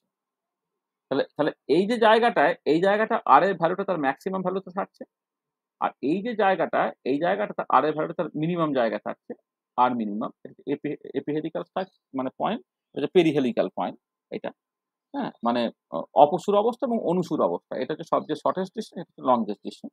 পরিষ্কার দেখো এই যে আর ম্যাক্সিমাম থেকে আর মিনিমাম এর মধ্যে কিন্তু ডিস্টেন্সটাও তোমার ভ্যারি করতে পারে। বা মানে সকাল যেটা এখানে রেডিয়াস বলেছিলাম, মানে নিউক্লিয়াস থেকে ইলেকট্রনের দূরত্বটা, এখানে কিন্তু নিউক্লিয়াস থেকে ইলেকট্রনের দূরত্বটা কিন্তু চেঞ্জ হচ্ছে। এখানে হচ্ছে both r and theta varies. আচ্ছা এবারে দেখো এই যখন তুমি এই পার্টিকুলার কেসে আসবে, উইলসন সমারফিল্ড কোয়ান্টাইজেশন রুলটাকে তুমি ব্যবহার করো, তাহলে সাইক্লিক ইন্টিগ্রাল তোমার কি করতে হবে না, এল ইন্টু ধরো এখানে ডি থিটা, অ্যাঙ্গেলটাকে তুমি থিটা লিখি আর কি, এইটা this should be equal to N into H with an equal to ধরো 0 1 2 3 ডট ডট ডট ডট এইটা। আচ্ছা এলটা হচ্ছে অ্যাঙ্গুলার মোমেন্টাম, তাহলে এই সেন্টার ফোর্স প্রবলেমের ক্ষেত্রে অ্যাঙ্গুলার মোমেন্টামটা কনস্ট্যান্ট। সেন্টার ফোর্স প্রবলেমের ক্ষেত্রে অ্যাঙ্গুলার মোমেন্টাম যদি কনস্ট্যান্ট হয়ে যায়, তাহলে N into cyclic integral D theta এটা হয়ে গেল এন ইন্টু এইচ। আর এবারে পুরোটা ঘুরলে টোটাল কতখানি অ্যাঙ্গেল করে কভার করা হয় না, তোমার বেসিক্যালি 2 পাই অ্যাঙ্গেল কভার করা হয়, সেটা হচ্ছে এন ইন্টু এইচ। সেখান থেকে দেখো অ্যাঙ্গুলার মোমেন্টাম যেটা তুমি অ্যাকচুয়ালি এম ভিআর হিসেবে লিখতে, সেটা কত হলো এন এইচ ওভার 2 পাই হয়ে গেল। দেখো সকাল যে বোরের যে কোয়ান্টাইজেশন রুলটা সেটাই কিন্তু তুমি চলে আসতে পারলে, মানে তুমি just Wilson Sommerfeld quantization rule থেকে তুমি বোরস কোয়ান্টাইজেশন রুল যেটা বোরস কোয়ান্টাইজেশন রুলে কিন্তু চলে আসতে পারে। মানে বোর থিওরিটা অ্যাজ ইফ জানি যে special case of Wilson Sommerfeld quantization rule. তাহলে এক্ষেত্রে এই যে এলটা ইন্টিগ্রেশনের বাইরে চলে এলো, তার কারণটা কেন? কারণটা হচ্ছে পরে এটা আমরা পড়িয়েছিলাম, পরে central force problem second lecture আমরা খুব ভালো করে পড়িয়েছিলাম। পরে central force problem angular momentum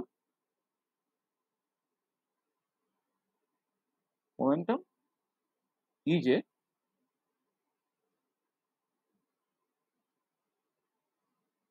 constant of motion. পরে central force problem angular momentum কিন্তু এই যে কনস্ট্যান্ট অফ মোশন, সেই জন্য অ্যাঙ্গুলার মোমেন্টামটাকে তুমি ইন্টিগ্রেশনের বাইরে বের করতে পারছো। আর ইন্টিগ্রাল ডিফাই, তাহলে সাইক্লিক্যাল ডিফাই মানে পুরোটাকে ঘুরে গেলে কতখানি অ্যাঙ্গেল করে কভার করা হয়, 2 পাই অ্যাঙ্গেল কভার করা হয়।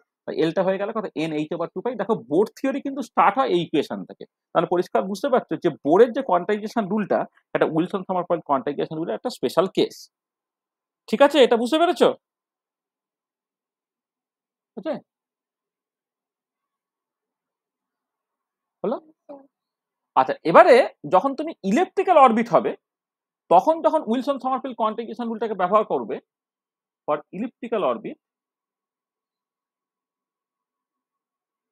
ইলিপ্টিক্যাল অরবিটের ক্ষেত্রে কিন্তু মানে সার্কুলার অরবিটের ক্ষেত্রে তোমার পরিষ্কার দেখতে পেলে। এবার ইলিপ্টিক্যাল অরবিটের ক্ষেত্রে থিটা এবং আর দুজনেই যদি ভ্যারি করে, তাহলে তোমার দুটো কোয়ান্টাইজেশন কন্ডিশন আসবে।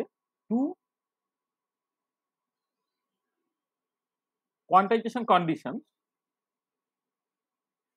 কি সেটা না, cyclic integral of p r d r this should be equal to n r into H, আর cyclic integral of l into d theta সেটা হয়ে যাবে তোমার এন থিটা ইন্টু এইচ। যেখানে এখানে এন আরটার ভ্যালুটা 0 1 2 3 এরকম ভাবে যাবে, এখানে এন থিটার ভ্যালুটা তোমার 0 1 2 3 এরকম ভাবে যাবে। তার মানে মানে থিটাটা হচ্ছে অ্যাঙ্গুলার পজিশন, তার ক্যানোনিক্যাল মোমেন্টামটা হচ্ছে অ্যাঙ্গুলার মোমেন্টাম, তো cyclic integral of L D theta এটা এন থিটা ইন্টু এইচ হয়ে যাচ্ছে। আর তোমার radial part of linear momentum যেটা পি আর, তার সঙ্গে ডিআর মানে আর এর সঙ্গে পি আর, তারা ক্যানোনিক্যাল পেয়ার, তাহলে cyclic integral of p r d r এটা হচ্ছে এন আর ইন্টু এইচ হচ্ছে। তো তোমার এই দুটো হচ্ছে তোমার অ্যাকচুয়ালি কোয়ান্টাইজেশন কন্ডিশন, মানে উইলসন সমারফিল্ড কোয়ান্টাইজেশন রুল অনুযায়ী হচ্ছে টু কোয়ান্টাইজেশন কন্ডিশন, একটা হচ্ছে এইটা, একটা হচ্ছে তোমার এইটা। আচ্ছা, পরের পার্টটা ব্যাপারটা খুব সহজ। দেখো যে এই যে নেক্সট পার্টটা যেটা ছিল cyclic integral of L D theta. আচ্ছা, আমি এখানে ইকুয়েশন গুলোর নাম লিখে দিই। এটাকে তাহলে 1 নম্বর ইকুয়েশন করে রাখি, এটা 2 নম্বর ইকুয়েশন করে রাখি। আচ্ছা, cyclic integral L D theta, এইটা যে তুমি জাস্ট ধরো এন থিটা ইন্টু এইচ বলছো। আর অনেক সময় না এন থিটাকে তোমার কে দিয়েও রিপ্রেজেন্ট করা হয়। আমি এন থিটাও লিখতে পারি, তো কেও লিখতে পারি এইটা, বা এটাকে তোমার মানে এটাকে এইটা লিখতে পারো, অথবা কেও লেখা যায়, লেখে অনেক বইয়ে কেও লেখা থাকে। যাকে তাহলে যেটা হচ্ছে এলটা তোমার বাইরে বেরিয়ে এলো, এলটা বাইরে বেরিয়ে এলো, cyclic integral of D theta পড়ে রইলো, সেটা হচ্ছে এন থিটা ইন্টু এইচ হলো। তাহলে এল দেওয়ার দরকার নেই, এটা এল হলো, এইটা সাথে তোমার 2 পাই হলো, এইটা সেটা হচ্ছে তোমার এন থিটা ইন্টু এইচ হয়ে যাচ্ছে। তাহলে এলটা হচ্ছে তোমার N theta into h over 2 পাই, এইটা হলো। অথবা অনেক সময় দেখবে অ্যাঙ্গুলার মোমেন্টাম এলটা কে ইন্টু এইচ ওভার 2 পাই এরকম ভাবে লেখা থাকে, মানে এন থিটার কে হচ্ছে বেসিক্যালি একই, ঠিক আছে? মানে হচ্ছে তোমার এন থিটা আর হচ্ছে কে তারা বেসিক্যালি তোমার একই। কোনো কোনো বইয়ে এন থিটা দিয়ে লেখা থাকে, কোনো কোনো জায়গায় থেকে তোমার কে দিয়ে লেখা থাকে। এইখানে যে কেটা বা এন থিটাটা, তার ভ্যালুটা কত হবে না, 0, 1, 2, 3 এই পসিবল, অল পসিবল ভ্যালু কিন্তু তুমি লিখতে পারো। তাহলে অ্যাঙ্গুলার পার্ট যেটা, সেটা আমি বুঝে গেলাম। ফর্ম ইকুয়েশন 2 যেটা, ফর্ম ইকুয়েশন 2 থেকে যা যা পাওয়ার আমি পেয়ে গেছি। এবার ফর্ম ইকুয়েশন 1 থেকে আমি কিছু পাওয়ার চেষ্টা করি। ফর্ম ইকুয়েশন 1,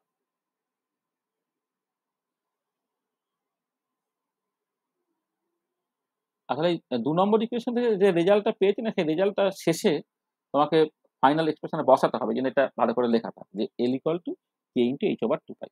আচ্ছা, ফর্ম ইকুয়েশন 1 দেখো, ফর্ম ইকুয়েশন 1 তোমাকে যেটা করতে হবে, cyclic integral of d r d r সেটা হচ্ছে এনআর ইন্টু এইচ, এইখান থেকে তোমাকে স্টার্ট করতে হবে। আচ্ছা, এবারে মজা যেটা হচ্ছে যে এই পার্টিকুলার ক্ষেত্রে যখন সাইক্লিক ইন্টিগ্রাল বললে, সাইক্লিক ইন্টিগ্রাল মানে বললাম মানে 0 থেকে 2 পাই।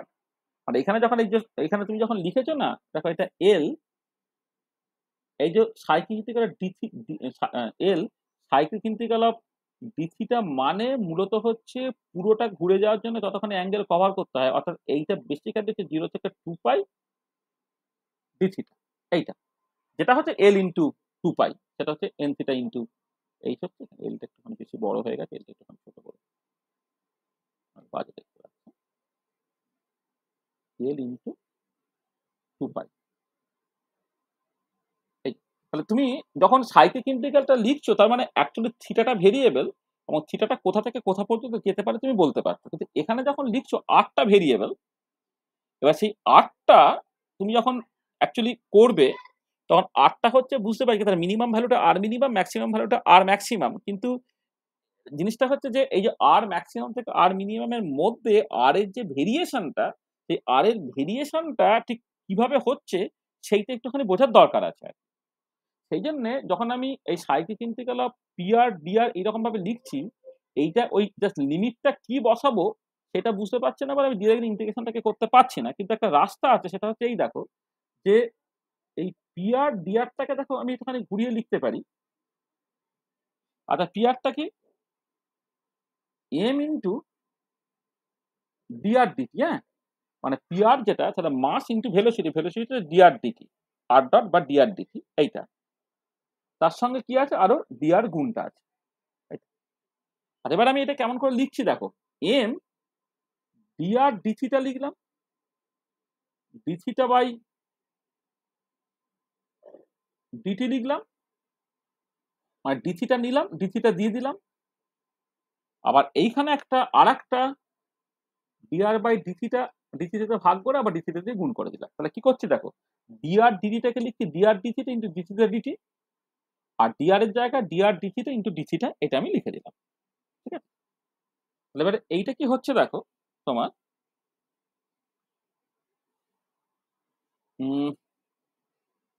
আচ্ছা একটা জিনিস, তোমার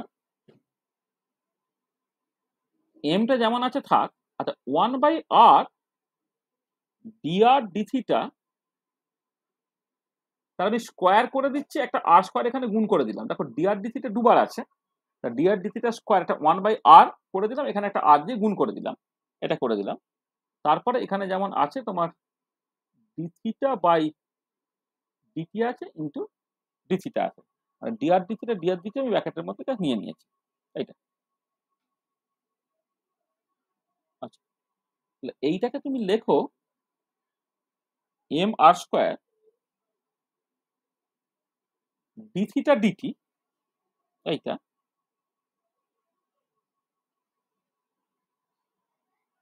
কিন্তু 1/r dr d থিটা তার স্কোয়ার ইন্টু d থিটা। আচ্ছা আমি এইটা তোমাকে একটু পরে দেখাচ্ছি। এই যে টার্মটা না, এইটা বেসিক্যালি তোমার ওয়ান ইলেকট্রন সিস্টেমের ক্ষেত্রে অ্যাঙ্গুলার মোমেন্টাম, এলটা হচ্ছে অ্যাঙ্গুলার মোমেন্টাম। হ্যাঁ, মানে একটা ক্যাপিটাল এল আমরা লিখতাম, কিন্তু ওয়ান ইলেকট্রন সিস্টেমের জন্য তার ম্যাগনিটিউড একটা স্মল এল দিয়ে এক্সপ্রেস করা হচ্ছে। এটা কি করে আসছে আমি তোমায় বলে দিচ্ছি। এটা এল, এইটা থাকছে 1/r dr d থিটা তার স্কোয়ার থাকছে ইন্টু d থিটা থাকছে। এটা হচ্ছে তোমার পিআর ডিআরটাকে তুমি চাইলে এইরকম ভাবে লিখতে পারবে। এটা তুমি একটা ইকুয়েশন লিখে রাখো। আচ্ছা এই ইকুয়েশনটা হচ্ছে তোমার 3 নম্বর হলে, এই ইকুয়েশনটা ধরো তোমার 4 নম্বর ইকুয়েশন। আচ্ছা একটুখানি বলে নিই যে ওটা কি করে এলো। এলো হচ্ছে বেসিক্যালি মানে ফর, হ্যাঁ, for one electron system angular momentum এলটা, সেটা তো আর ক্রস পি লেখা হয় এটা, আর ক্রস, এবারে আমি ধরো একটা পার্টিকেল ধরো মুভ করছে, এই ধরো তোমার ফিক্স পয়েন্ট, আর এক পার্টিকেল ধরো মুভ করছে, তাহলে এর অ্যাকচুয়ালি তোমার যে অ্যাঙ্গুলার মোমেন্টামটা সবসময় ট্যানজেনশিয়ালি কাজ করে। অ্যাঙ্গুলার মোমেন্টামটা তোমার ট্যানজেনশিয়ালি কাজ করে, এই দিকে হচ্ছে তোমার পি ভেক্টরটা কাজ করে।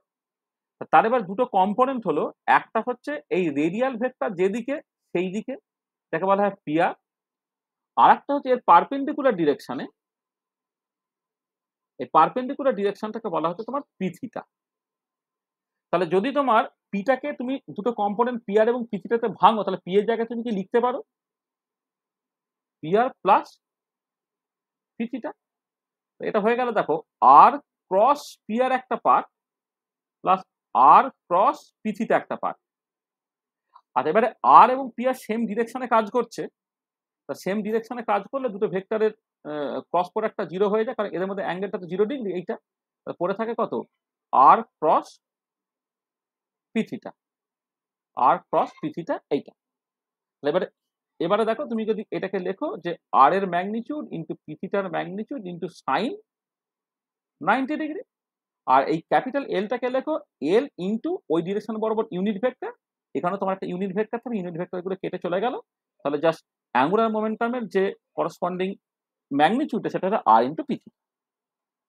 তাহলে প্রথম পার্টটা কেন জিরো তুমি বুঝতে পারলে, আর এবং পি আর তাদের মধ্যে অ্যাঙ্গেলটা যেহেতু 0 ডিগ্রি, সাইন 0 ডিগ্রি মানে যেহেতু জিরো, তাহলে ক্রস প্রোডাক্ট করলে মানে দুটো ভেক্টর যারা একই লাইন বরাবর কাজ করে বা প্যারালাল হচ্ছে, তাদের অ্যাঙ্গেলটা 0 ডিগ্রি বলে তাদের ক্রস প্রোডাক্ট করলে 0 হবে। তার মানে পড়ে থাকলো আর ক্রস পি থিটা। আর ক্রস পি থিটা হচ্ছে r p theta sine 90 degree into n cap.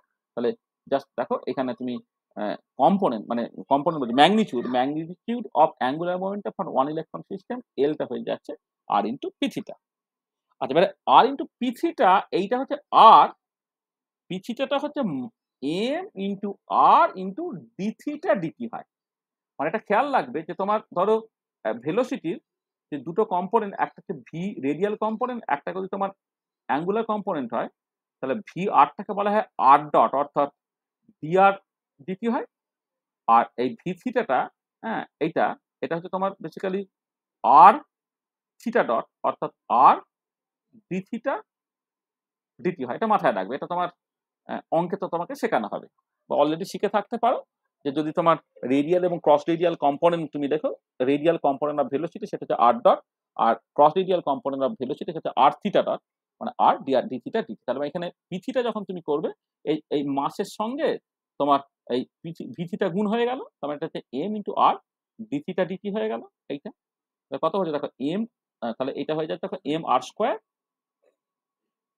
এটা হয়ে যাচ্ছে তোমার m r square into d theta d. তাহলে এলটা দেখো এইরকম ভাবে তুমি লিখতে পারবে m r square into d theta d t, সেটাই দেখো আমি এখানে ব্যবহার করেছি। যে m r square d theta d t সেটা হচ্ছে এল, দেখো এইখানে আমি সেটাই ব্যবহার করছি। ঠিক আছে, হ্যাঁ বলো বলো।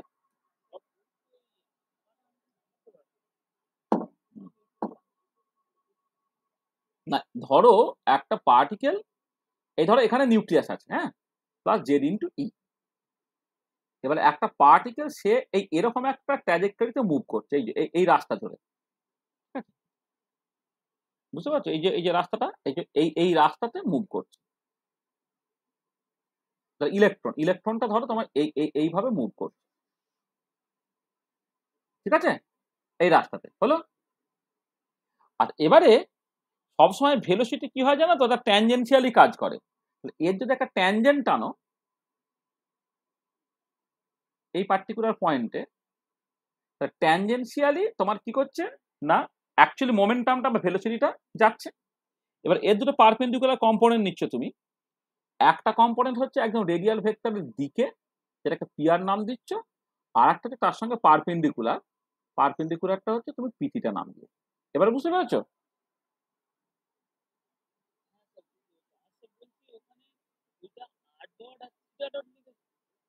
হ্যাঁ হ্যাঁ হ্যাঁ হ্যাঁ হ্যাঁ হ্যাঁ হ্যাঁ হ্যাঁ, আর ডট আর থিটা ডট। আর ডট মানে ডিআর ডিটি, আর থিটা ডট মানে ডি থিটা ডিটি। বুঝছো? সবাই ক্লিয়ার তো? যতদূর করেছি সবাই ক্লিয়ার? হ্যাঁ স্যার। তাহলে দেখো, তাহলে যেটা হচ্ছে যে এই যে, তাহলে এই 1 নম্বর ইকুয়েশনে তোমাকে করতে হবে cyclic integral of p r d r equal to n r into h. 4 নম্বর ইকুয়েশন থেকে তুমি বেসিক্যালি এই পিআর ডিআরটা কি সেটা পেয়ে গেলে। তাহলে কি হলো, from equation 1 and 4, from equation 1 and 4 cyclic integral p r d r এর জায়গায় এলটা ইন্টিগ্রেশনের বাইরে তুমি বের করে দিতে পারো 1/r ডিআর ডি থিটা তার square into 1/r d r d theta তার square into d theta. D theta সেটা হচ্ছে তোমার এনআর ইন্টু এইচ। এইটা পৌঁছালো, এটা হচ্ছে। হ্যাঁ, আর এবারে দেখো যেটা মজার, যে এই যে তোমার সাইক্লিক ইন্টিগ্রালটা, এখন সাইক্লিক ইন্টিগ্রালটা তুমি খুব আরাম করে 0 থেকে 2π পর্যন্ত করে দিতে পারো। কেন না, দেখো থিটাটা সেটা 0 থেকে 2π পর্যন্তই যায়। যখন আমি আর এর টার্মসে লিখেছিলাম তখন তুমি লিমিটটা সাইক্লিক ইন্টিগ্রাল তো সিম্বলিক্যালি লিখবে, অ্যাকচুয়ালি লিমিটটা কি লিখবে তুমি বুঝতে পারছিলে না। কিন্তু যখনই তুমি এটাকে থিটার টার্মসে নিয়ে চলে যেতে পারলে, এখন থিটা থেকে যদি 0 থেকে 2π পর্যন্ত যেতে পারে, তখন সাইক্লিক ইন্টিগ্রাল যখন বলছো তখন জাস্ট এটা 0 থেকে 2π পর্যন্ত চলে যেতে পারবে। ঠিক আছে, তাহলে অ্যাজ ফর দ্য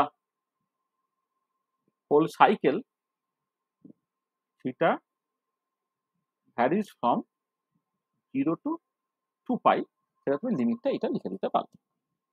ঠিক আছে, আচ্ছা। এবারে এই 1/r dr d থিটা এটাকে একটু হ্যান্ডেল করতে হবে। Now from the general equation of an ellipse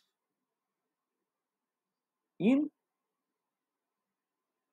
polar coordinate system, আরটা হয় হচ্ছে তোমার a into 1 minus epsilon square by হচ্ছে তোমার 1 প্লাস এপসাইলন কস থিটা, যেখানে এটা হচ্ছে তোমার সেমি মেজর অ্যাক্সিস, আর এপসাইলনটাকে বলা হয় এক্সেন্ট্রিসিটি অফ দ্য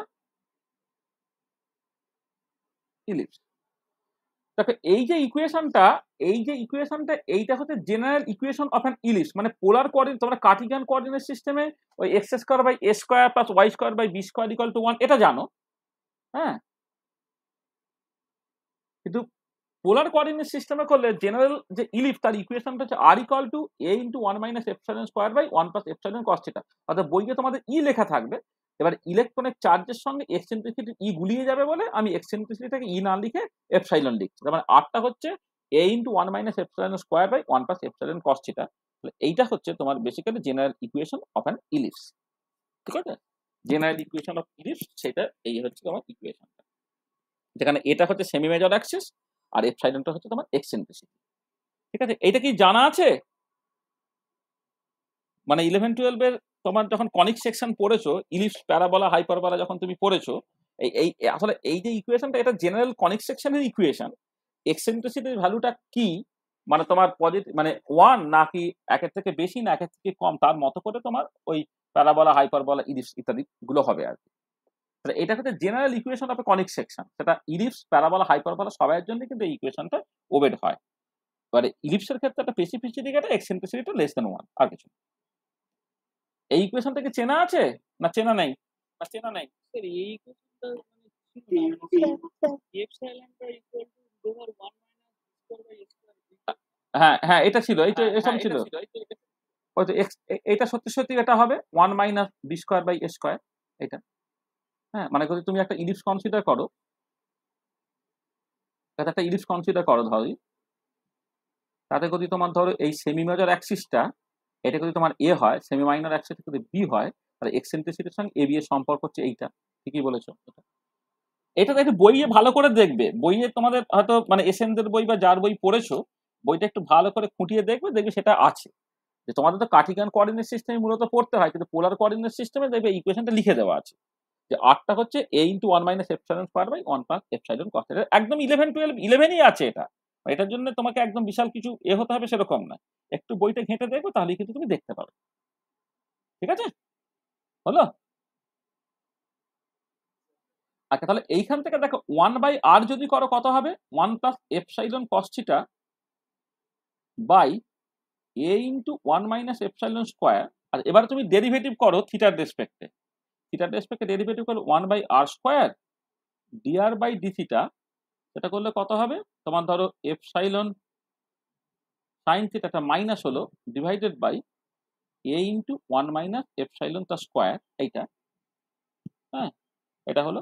তাহলে এবারে তুমি just 1 by r d r d theta এইটুকু পার্ট যদি তুমি করতে চাও, তাহলে একটা আর এখানে গুণ হয়ে গেল, হ্যাঁ, আর মাইনাস মাইনাস কেটে গেল, তাহলে epsilon sine theta by a into 1 minus epsilon square. একটা আর এখানে গুণ হয়ে যাচ্ছে, 1 বাই আর স্কোয়ার ছিল, এখানে 1 বাই 1, আরটা গুণ হয়ে গেল। আরটা গুণ হয়ে গেলে a into 1 minus epsilon square divided by 1 plus epsilon cos theta. তার মানে এই পার্টটা কেটে চলে যাচ্ছে, তাহলে পড়ে থাকছে কত? 1 by r d r d theta, এটা হয়ে গেল তোমার epsilon sine theta by 1 plus epsilon cos theta. এইটা ধরে নাও তোমার একটা ইকুয়েশন 7 নম্বর। তাহলে দেখো জাস্ট এই general equation of a conic section, সেইখান থেকে 1 by r d r d theta বের করে ফেললাম। এখানে 1 by r d r d theta থেকে 5 নম্বর ইকুয়েশন অ্যাকচুয়ালি তোমার ছিল। তার মানে আলটিমেটলি কি দাঁড়াচ্ছে? তাহলে 5 নম্বর আর এইটা যদি তোমার 7 নম্বর বলো, সেখান থেকে তুমি কি পেলে? ফ্রম ইকুয়েশনস 5 and 7 এটা দাঁড়াচ্ছে তোমার এল ইন্টু, তোমার এল আছে তো,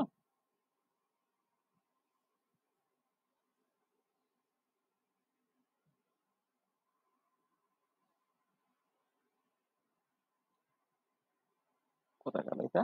হ্যাঁ, তোমার এটা হচ্ছে এল ইন্টু ইন্টিগ্রাল 0 থেকে 2 pi epsilon sine theta by 1 plus epsilon cos theta তার স্কোয়ার হয়ে যাবে। আমি এই ইকুয়েশনে বসাচ্ছি, এখানে এল যেমন আছে আছে, ইন্টিগ্রাল 0 থেকে 2 পাই আছে। আচ্ছা, এবার 1/r dr d থিটা তার স্কোয়ারের জায়গায় এইটা লিখে ফেললাম, কিন্তু ডি থিটা হয়ে গেল, সেটা সমান হয়ে যাচ্ছে কত, nr into H. nr into H, এইটা হবে, ঠিক আছে? ঠিক আছে। আচ্ছা, এবারে তোমাকে যেটা করতে হবে, এই ভেতরের ইন্টিগ্রেশনটাকে করতে হবে। আমি ভেতরের ইন্টিগ্রেশনটা করছি, একটু ভালো করে দেখো। আমি এটা ধরো 8 নম্বর ইকুয়েশন দিয়ে রাখলাম, এবার এই ভেতরের ইন্টিগ্রেশনটা আমি করবো। আচ্ছা, কি করছি দেখো, আমি জাস্ট এটাকে এইরকম ভাবে লিখলাম, এলটা যেমন আছে থাক, ইন্টিগ্রাল 0 থেকে 2 পাইটা, এইটাকে লেখো এইরকম করে, তোমার epsilon sine theta into D of 1/1 plus epsilon cos theta, এইরকম ভাবে যদি লেখো তাহলে দেখবে তুমি জাস্ট আগে জিনিসটা পেয়ে যাচ্ছ। কেমন করে দেখো, খেয়াল করে, এই দেখো epsilon sine theta into D of 1 plus epsilon cos theta যখন তুমি করছো এইটা, এবার তুমি এক কাজ করো, এইখানে একটা ডি থিটা করে দাও, এখানে একটা তুমি ডি থিটা করে দাও। তাহলে কি হচ্ছে দেখো, এটা এপসাইলন সাইন থিটা, এই ডেরিভেটিভটা করলে minus 1/1 plus epsilon cos theta তার স্কোয়ার হয়ে যাবে। আবার এই ভেতরের পার্টটা ডেরিভেটিভ করলে minus epsilon sine theta d theta হবে।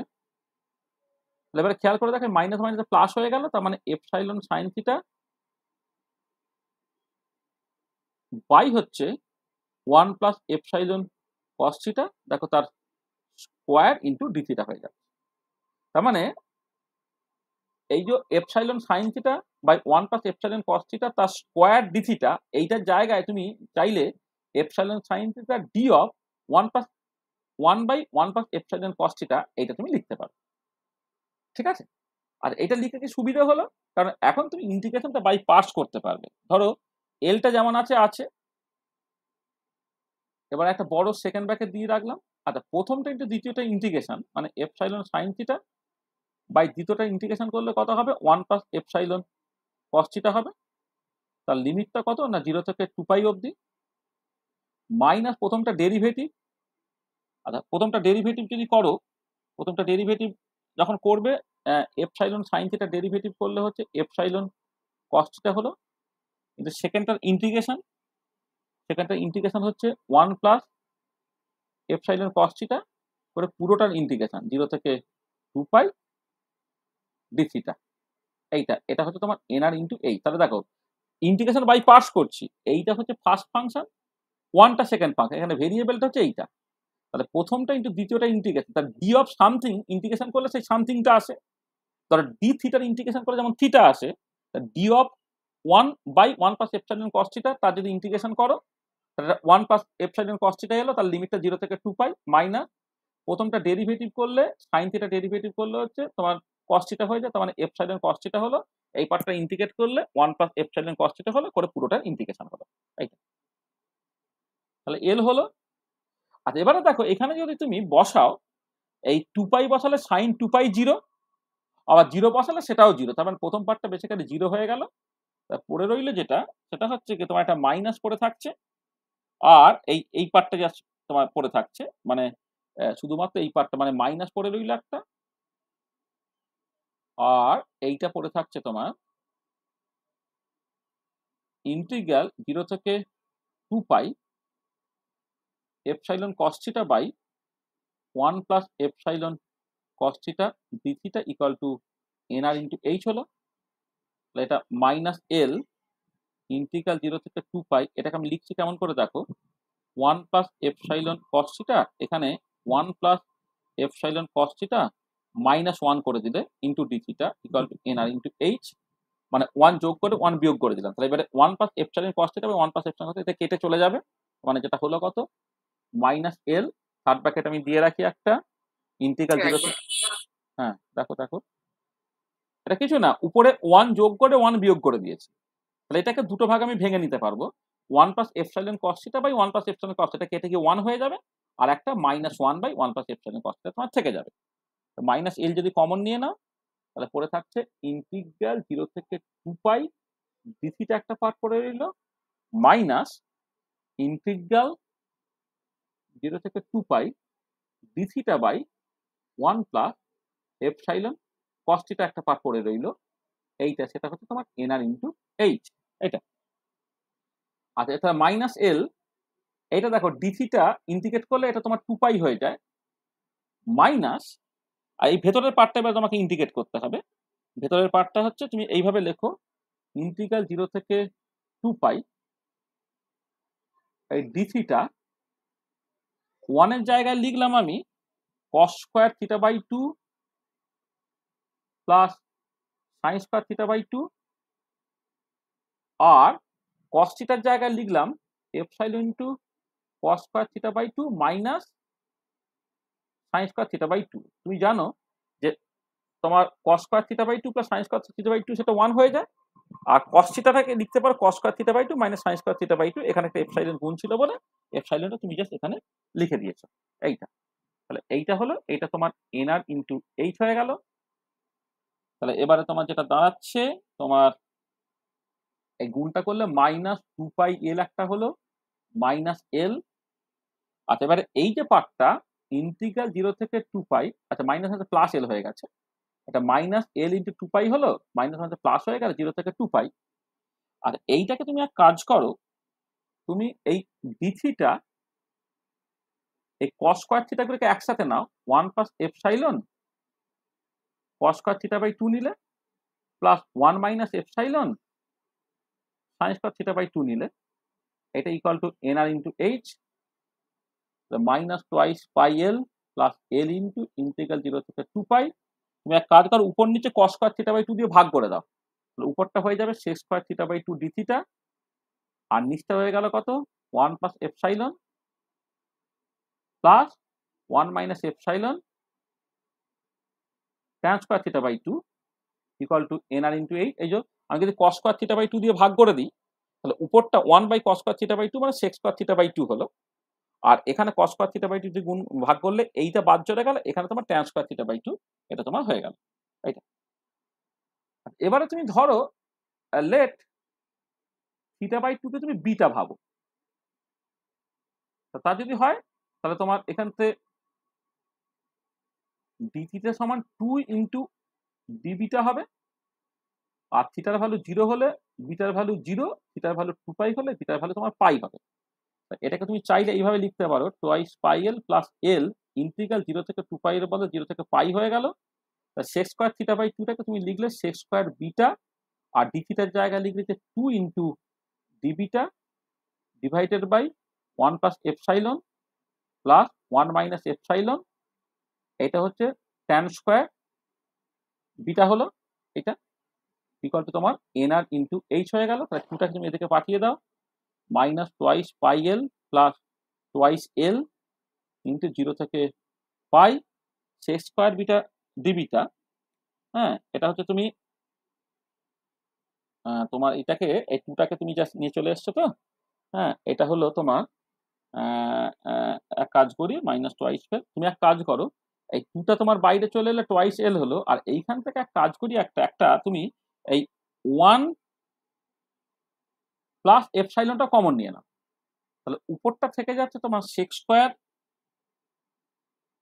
বিটা ডি বিটা, আর 1 প্লাস এপসাইলন কমন, এটা 1 plus 1 minus epsilon by 1 plus epsilon tan square beta d beta হলো, সেটা হচ্ছে এনআর ইন্টু এইচ। মানে যেটা কিছুই নাই, 2টাকে বাইরে বের করে দিয়েছো আর 1 প্লাস এপসাইলনটা কমন নিয়ে নিয়েছো, ঠিক আছে এইটা। আর এবারে তুমি একটা কাজ করো, তুমি লেখো যে 1 minus epsilon by 1 plus epsilon তার square root into tan beta, এটাকে তুমি দেখো tan আলফা এইটা। তাহলে ডেরিভেটিভ করলে 1 minus epsilon by 1 plus epsilon তোমার sec square beta d beta সেটা কত হবে? আর sec square alpha d alpha হবে। এইটা তুমি সাবস্টিটিউটটাকে করছো আর কি। তো এটা হলো, তার মানে তোমার এখান থেকে সেক স্কোয়ার বিটা ডি বিটাটা তুমি লিখতে পারবে root over of 1 plus epsilon by 1 minus epsilon into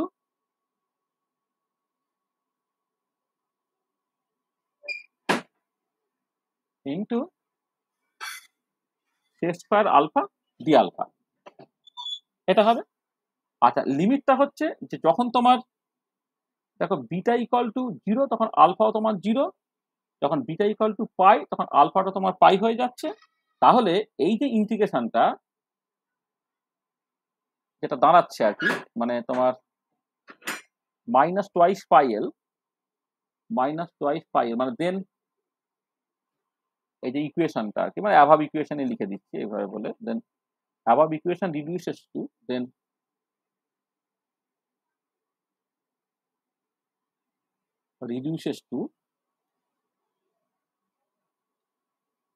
দেখো মাইনাস টোয়াইস পাই এলটা যেমন আছে আছে, প্লাস এখানে তোমার 2l by 1 plus epsilon integral 0 থেকে পাই যেমন আছে আছে, সে স্কোয়ার বিটা ডিবিটা হচ্ছে 1 minus root over of 1 plus epsilon by 1 minus epsilon sec square alpha d alpha. আর নিচটা কত হলো? নিচটা দেখো 1 প্লাস এই পার্টটা কত হচ্ছে 1 প্লাস তোমার এইটা করলে ট্যান স্কোয়ার আলফা হয়ে গেল, 1 প্লাস ট্যান স্কোয়ার আলফা হয়ে গেল। আর 1 প্লাস ট্যান স্কোয়ার আলফা মানে কত? এটা হচ্ছে n r into h. Sec square alpha সেটা কেটে গেল, তারপরে minus twice pi l plus twice l by 1 plus epsilon into root over of 1 plus epsilon by 1 minus epsilon integral 0 থেকে পাই ডি আলফা হয়ে গেল equal to n r into h. কারণ 1 plus tan square alpha sec square alpha, এই সেক square alpha কেটে চলে গেল, ইন্টিগ্রেশনের বাইরে তুমি root over of 1 plus epsilon বা 1 মাইনাস এপসাইলন তুমি বের করে দিলে এই পার্টটা হয়ে গেল। তার মানে কি দাঁড়ালো জিনিসটা? Minus twice pi l plus দেখো টোয়াইস এল, এইটা ইন্টিগ্রেট করলে আবার পাই হলো, তার টোয়াইস পাই এল আবার হলো একটা, এই যে 0 টু পাই ডি আলফা ইন্টিগ্রেট করলে পাই বেরোচ্ছে, তার টোয়াইস পাই এলো। আর তার সাথে গুণ হচ্ছে দেখো এই নিচ পার্টটা হয়ে গেল এই একটা root over of 1 plus epsilon একটা কেটে চলে গেলে 1 মাইনাস এপসাইলন স্কোয়ার হয়ে গেল, সেটা হচ্ছে তোমার এনআর ইন্টু এইচ হলো। তাহলে এই ইন্টিগ্রেশনটা কমপ্লিট হলো। আচ্ছা, এবারে ভাবতে পারো যে আরে তো সহজ করে করা গেত না, তুমি চেষ্টা করে দেখবে সহজ করতে পারবে না, কারণ তোমাকে কাটতে হবে, না কাটতে হলে না ওটা মানে ইন্টিগ্রেশনের যে প্রপার রুল আর কি সেটা তোমার ডাইভার্জ করে যাবে, সেই জন্য ওটাকে কাটতে হচ্ছে, কাটার জন্য তোমাকে এই কাজটাকে করতে হচ্ছে আর কি। তার মানে এটা দাঁড়াচ্ছে দেখো minus twice pi l plus twice pi l by root over of 1 minus epsilon square, সেটা হচ্ছে এনআর ইন্টু এইচ হয়ে যাচ্ছে এটা। তাহলে তুমি এবারে এইখান থেকে যদি তুমি টোয়াইস পাই এলটাকে জাস্ট কমন নিয়ে নাও, কি থেকে যাচ্ছে দেখো, তাহলে টোয়াইস পাই এল যদি কমন নিয়ে নাও পড়ে থাকে হচ্ছে তোমার, হ্যাঁ আসছি, এটা হয়ে যাচ্ছে 1 by root over of 1 minus epsilon square minus 1 হয়ে গেল, সেটা হচ্ছে এনআর ইন্টু এইচ হয়ে গেল। আর এবারে এই টোয়াইস পাই এলটা তোমার এই ইকুয়েশন অলরেডি বের করা ছিল, কোথায় গেল? এই দেখো এইখান থেকে এই যে ক্যাপিটাল এলটা তোমার k into h over 2 pi বলেছি তো 1 ইলেকট্রন সিস্টেমের ক্ষেত্রে, for 1 electron system 1 electron system এই অ্যাঙ্গুলার মোমেন্টটা স্মল এল লিখবো বলেছিলাম, এটা k h by twice pi. তার মানে এখান থেকে দেখো টোয়াইস পাই এলটা সেটা হচ্ছে কে ইন্টু এইচ। তা তুমি কি করলে না এইটাকে তুমি লিখলে, এটাকে তুমি কে ইন্টু এইচ লিখলে, তাহলে k into h into 1 by root over of 1 minus epsilon square. তাহলে খেয়াল করো এখানে যে এপসাইলনটা হচ্ছে তোমার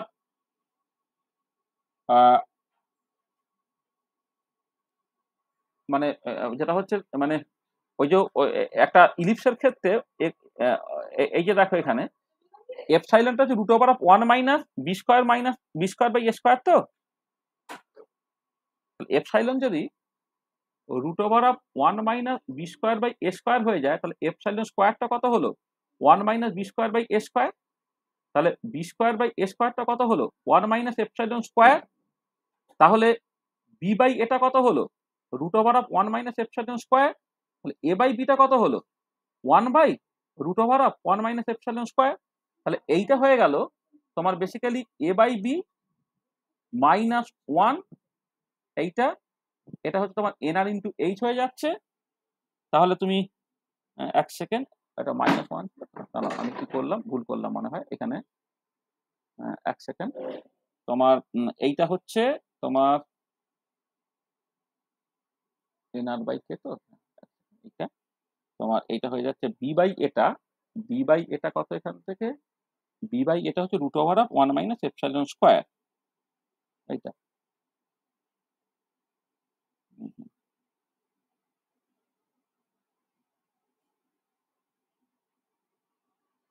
হ্যাঁ ঠিক আছে, এটা এটা হলো। তাহলে এবারে দেখো এইচ এইচ কেটে চলে গেল, এইচ এইচ কেটে যদি চলে যায় তাহলে কি দাঁড়াচ্ছে এখান থেকে, এ বাই বি মাইনাস 1 সেটা হয়ে যাচ্ছে n r by k, or a by beta হয়ে যাচ্ছে এনআর বাই কে প্লাস 1, অর্থাৎ এ বাই বিটা হয়ে গেল n r plus k by k, এটা দাঁড়িয়ে যাচ্ছে। এবারে এই a by beta n r plus k by k এই পর্যন্ত তুমি পেয়ে গেলে। আগেটা দেখে না, তারপর আমি বলে দিচ্ছি আবার। দেখো কি বলছে, কি অসুবিধে।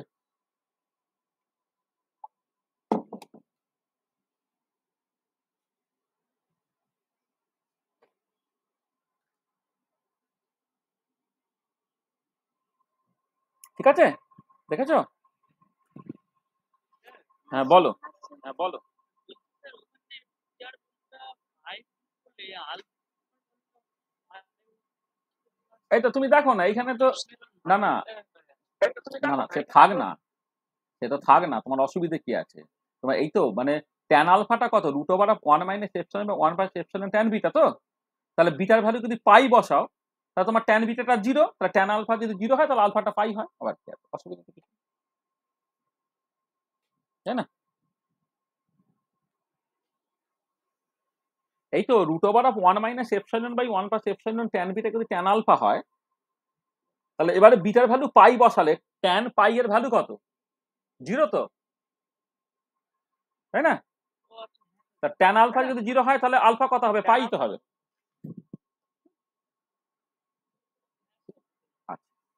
তা দেখো, তাহলে আমি এই ইচ্ছা করে এই অঙ্কটাকে করলাম, অঙ্কটা করে তুমি আলটিমেটলি কি পেলে, যেটা পেলে যে একটা ইলিপসের ক্ষেত্রে যদি সেমি মেজর অ্যাক্সিসটা তোমার এ হয়, তাহলে এটা এটা তুমি জানো যে ফর অ্যান ইলিপস এক্সেন্ট্রিসিটির সঙ্গে সেমি মেজর এবং সেমি মাইনর অ্যাক্সিসের সম্পর্কটা তুমি জানতে, সেইটা যদি বসিয়ে দাও তাহলে এ বাই বিটা হচ্ছে NR plus k by k, এটা দেখো তোমার দাঁড়াচ্ছে এইটা। তাহলে এই যে রেজাল্টটা তুমি পেলে যে তোমার এই যে দুটো কোয়ান্টাম নাম্বার এনআর এবং কে, তার সঙ্গে আর ইলিপসের সেমি মেজর এবং সেমি মাইনর অ্যাক্সিসের তোমার এই সম্পর্কটা আছে, ঠিক আছে? তাহলে এই যে রিলেশনটা, এই রিলেশনটা থেকে আমাকে জাস্ট এগোতে হবে। আমি আজকে আর মানে এটা নিয়ে ডিসকাশনটা অনেকক্ষণ সময় লাগবে, মানে আমি মেন যে জায়গাটা, মেন যে অঙ্কের জায়গাটা আমি করে ফেলেছি, যে যে তোমার এই জাস্ট এ আর বি এর ভ্যালু মানে এনআর এবং কে, এদের যে ভ্যালুগুলো কি কি হতে পারে তার উপরে নির্ভর করে এ বাই বি এই রেশিওটা ঠিক হবে। এ বাই বি রেশিওটা যখন তোমার ভ্যারি করবে সেই মতো করে কিন্তু তুমি ডিফারেন্ট এক্সেন্ট্রিসিটি ইলিপসগুলোকে পাবে। তোমার ডিফারেন্ট এক্সেন্ট্রিসিটি ইলিপস পেতে গেলে তোমার অ্যাকচুয়ালি ওই বিভিন্ন এনআর এবং কে তাদের পসিবল বিভিন্ন ভ্যালুগুলোকে নিতে হবে, নিয়ে তার মতো করে এ বাই বি এর বিভিন্ন ভ্যালু হবে এবং সেইখান থেকে তুমি জাস্ট বিভিন্ন এক্সেন্ট্রিসিটি ইলিপসটাকে পেতে পারবে। তার মানে আমি মূল অঙ্কটাকে করে ফেললাম। আমরা পরের দিনে ঠিক এই জায়গা থেকে শুরু করব। এটা বেসিক্যালি লেকচারের কন্টিনিউশন টাইপের, মানে আজকে আর বেশি বলা যাবে না, কারণ তোমাদের তো আবার অফলাইনে গিয়ে পড়ানো আছে আর কি, মানে 10:30টার মধ্যে শ্যামবাজার পৌঁছাতে হবে। তাহলে আমরা আজ এখানে শেষ করছি। তাহলে যেটা ব্যাপার সেটা হচ্ছে এই যে ইউজুয়ালি তোমার কে যখন সমারফিল্ড থিওরি পড়াবে অঙ্কটাকে কষে দেওয়া থাকবে না, আমি উইলসন সমারফিল্ড কন্টেক্সট রুলটাকে কাজে লাগিয়ে আমি নন রিলেটিভিস্টিক সমারফিল্ড থিওরিতে এই অঙ্কটাকে কষে দিলাম। এই অঙ্কটা তোমার অ্যাপারেন্টলি মনে হচ্ছে লম্বা, কিন্তু অঙ্কটা মোটেই কঠিন নয়। অঙ্কটা কিন্তু 11-12 এর ইন্টিগ্রেশন। মূল যে জায়গাটা উইলসন সমারফিল্ড কোয়ান্টাইজেশন রুল, সেটাকে কেমন করে ব্যবহার করছে সেইটা, এবং কিছু ট্রিক্স আছে, সেই ট্রিক্সগুলোকে ব্যবহার করা হয়েছে। তাহলে আমরা আজকে এখানে রাখবো। আমরা নেক্সট ক্লাসে যেটা করব, যে নেক্সট ক্লাসে এই অ্যালাউড ভ্যালুজ অফ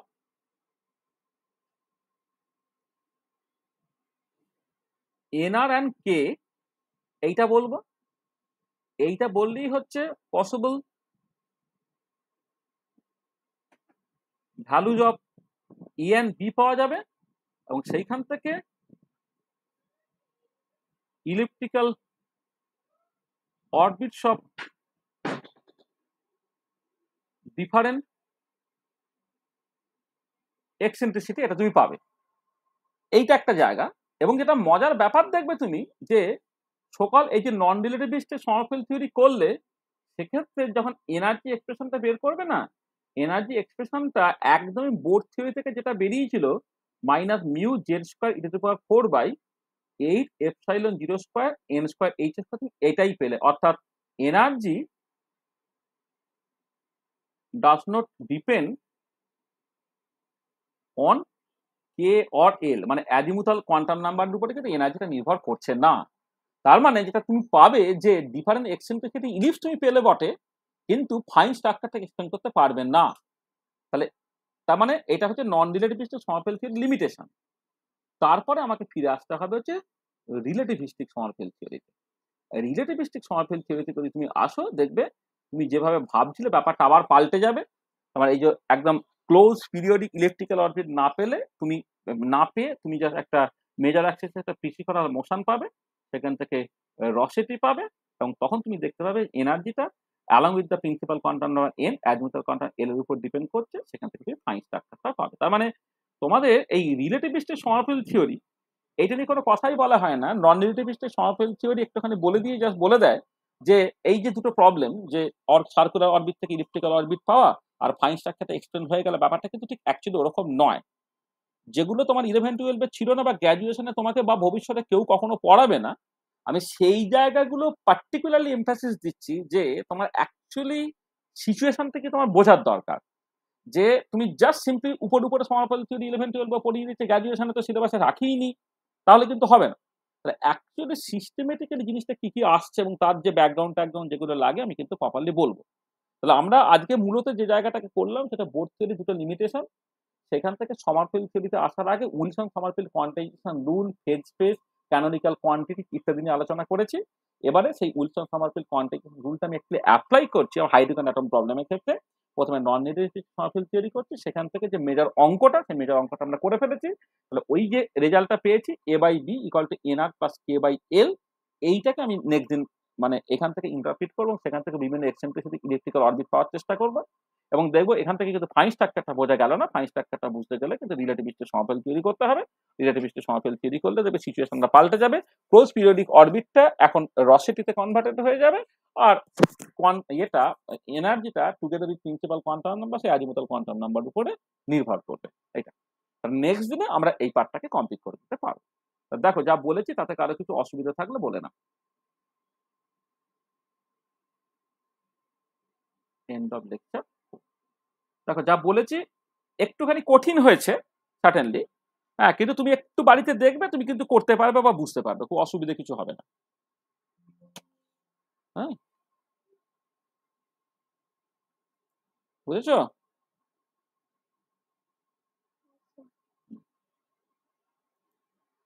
একটু কঠিন হয়েছে, তোমার কলেজের মাস্টারমশাই বা অন্যান্য মাস্টারমশাইরা এগুলো বলবে না, কিন্তু আমি চাইছি কি তোমরা একটুখানি বুঝে নাও, মানে একটু করে নাও। হ্যাঁ, জীবনে তো একবার না একবার করতে হবে না।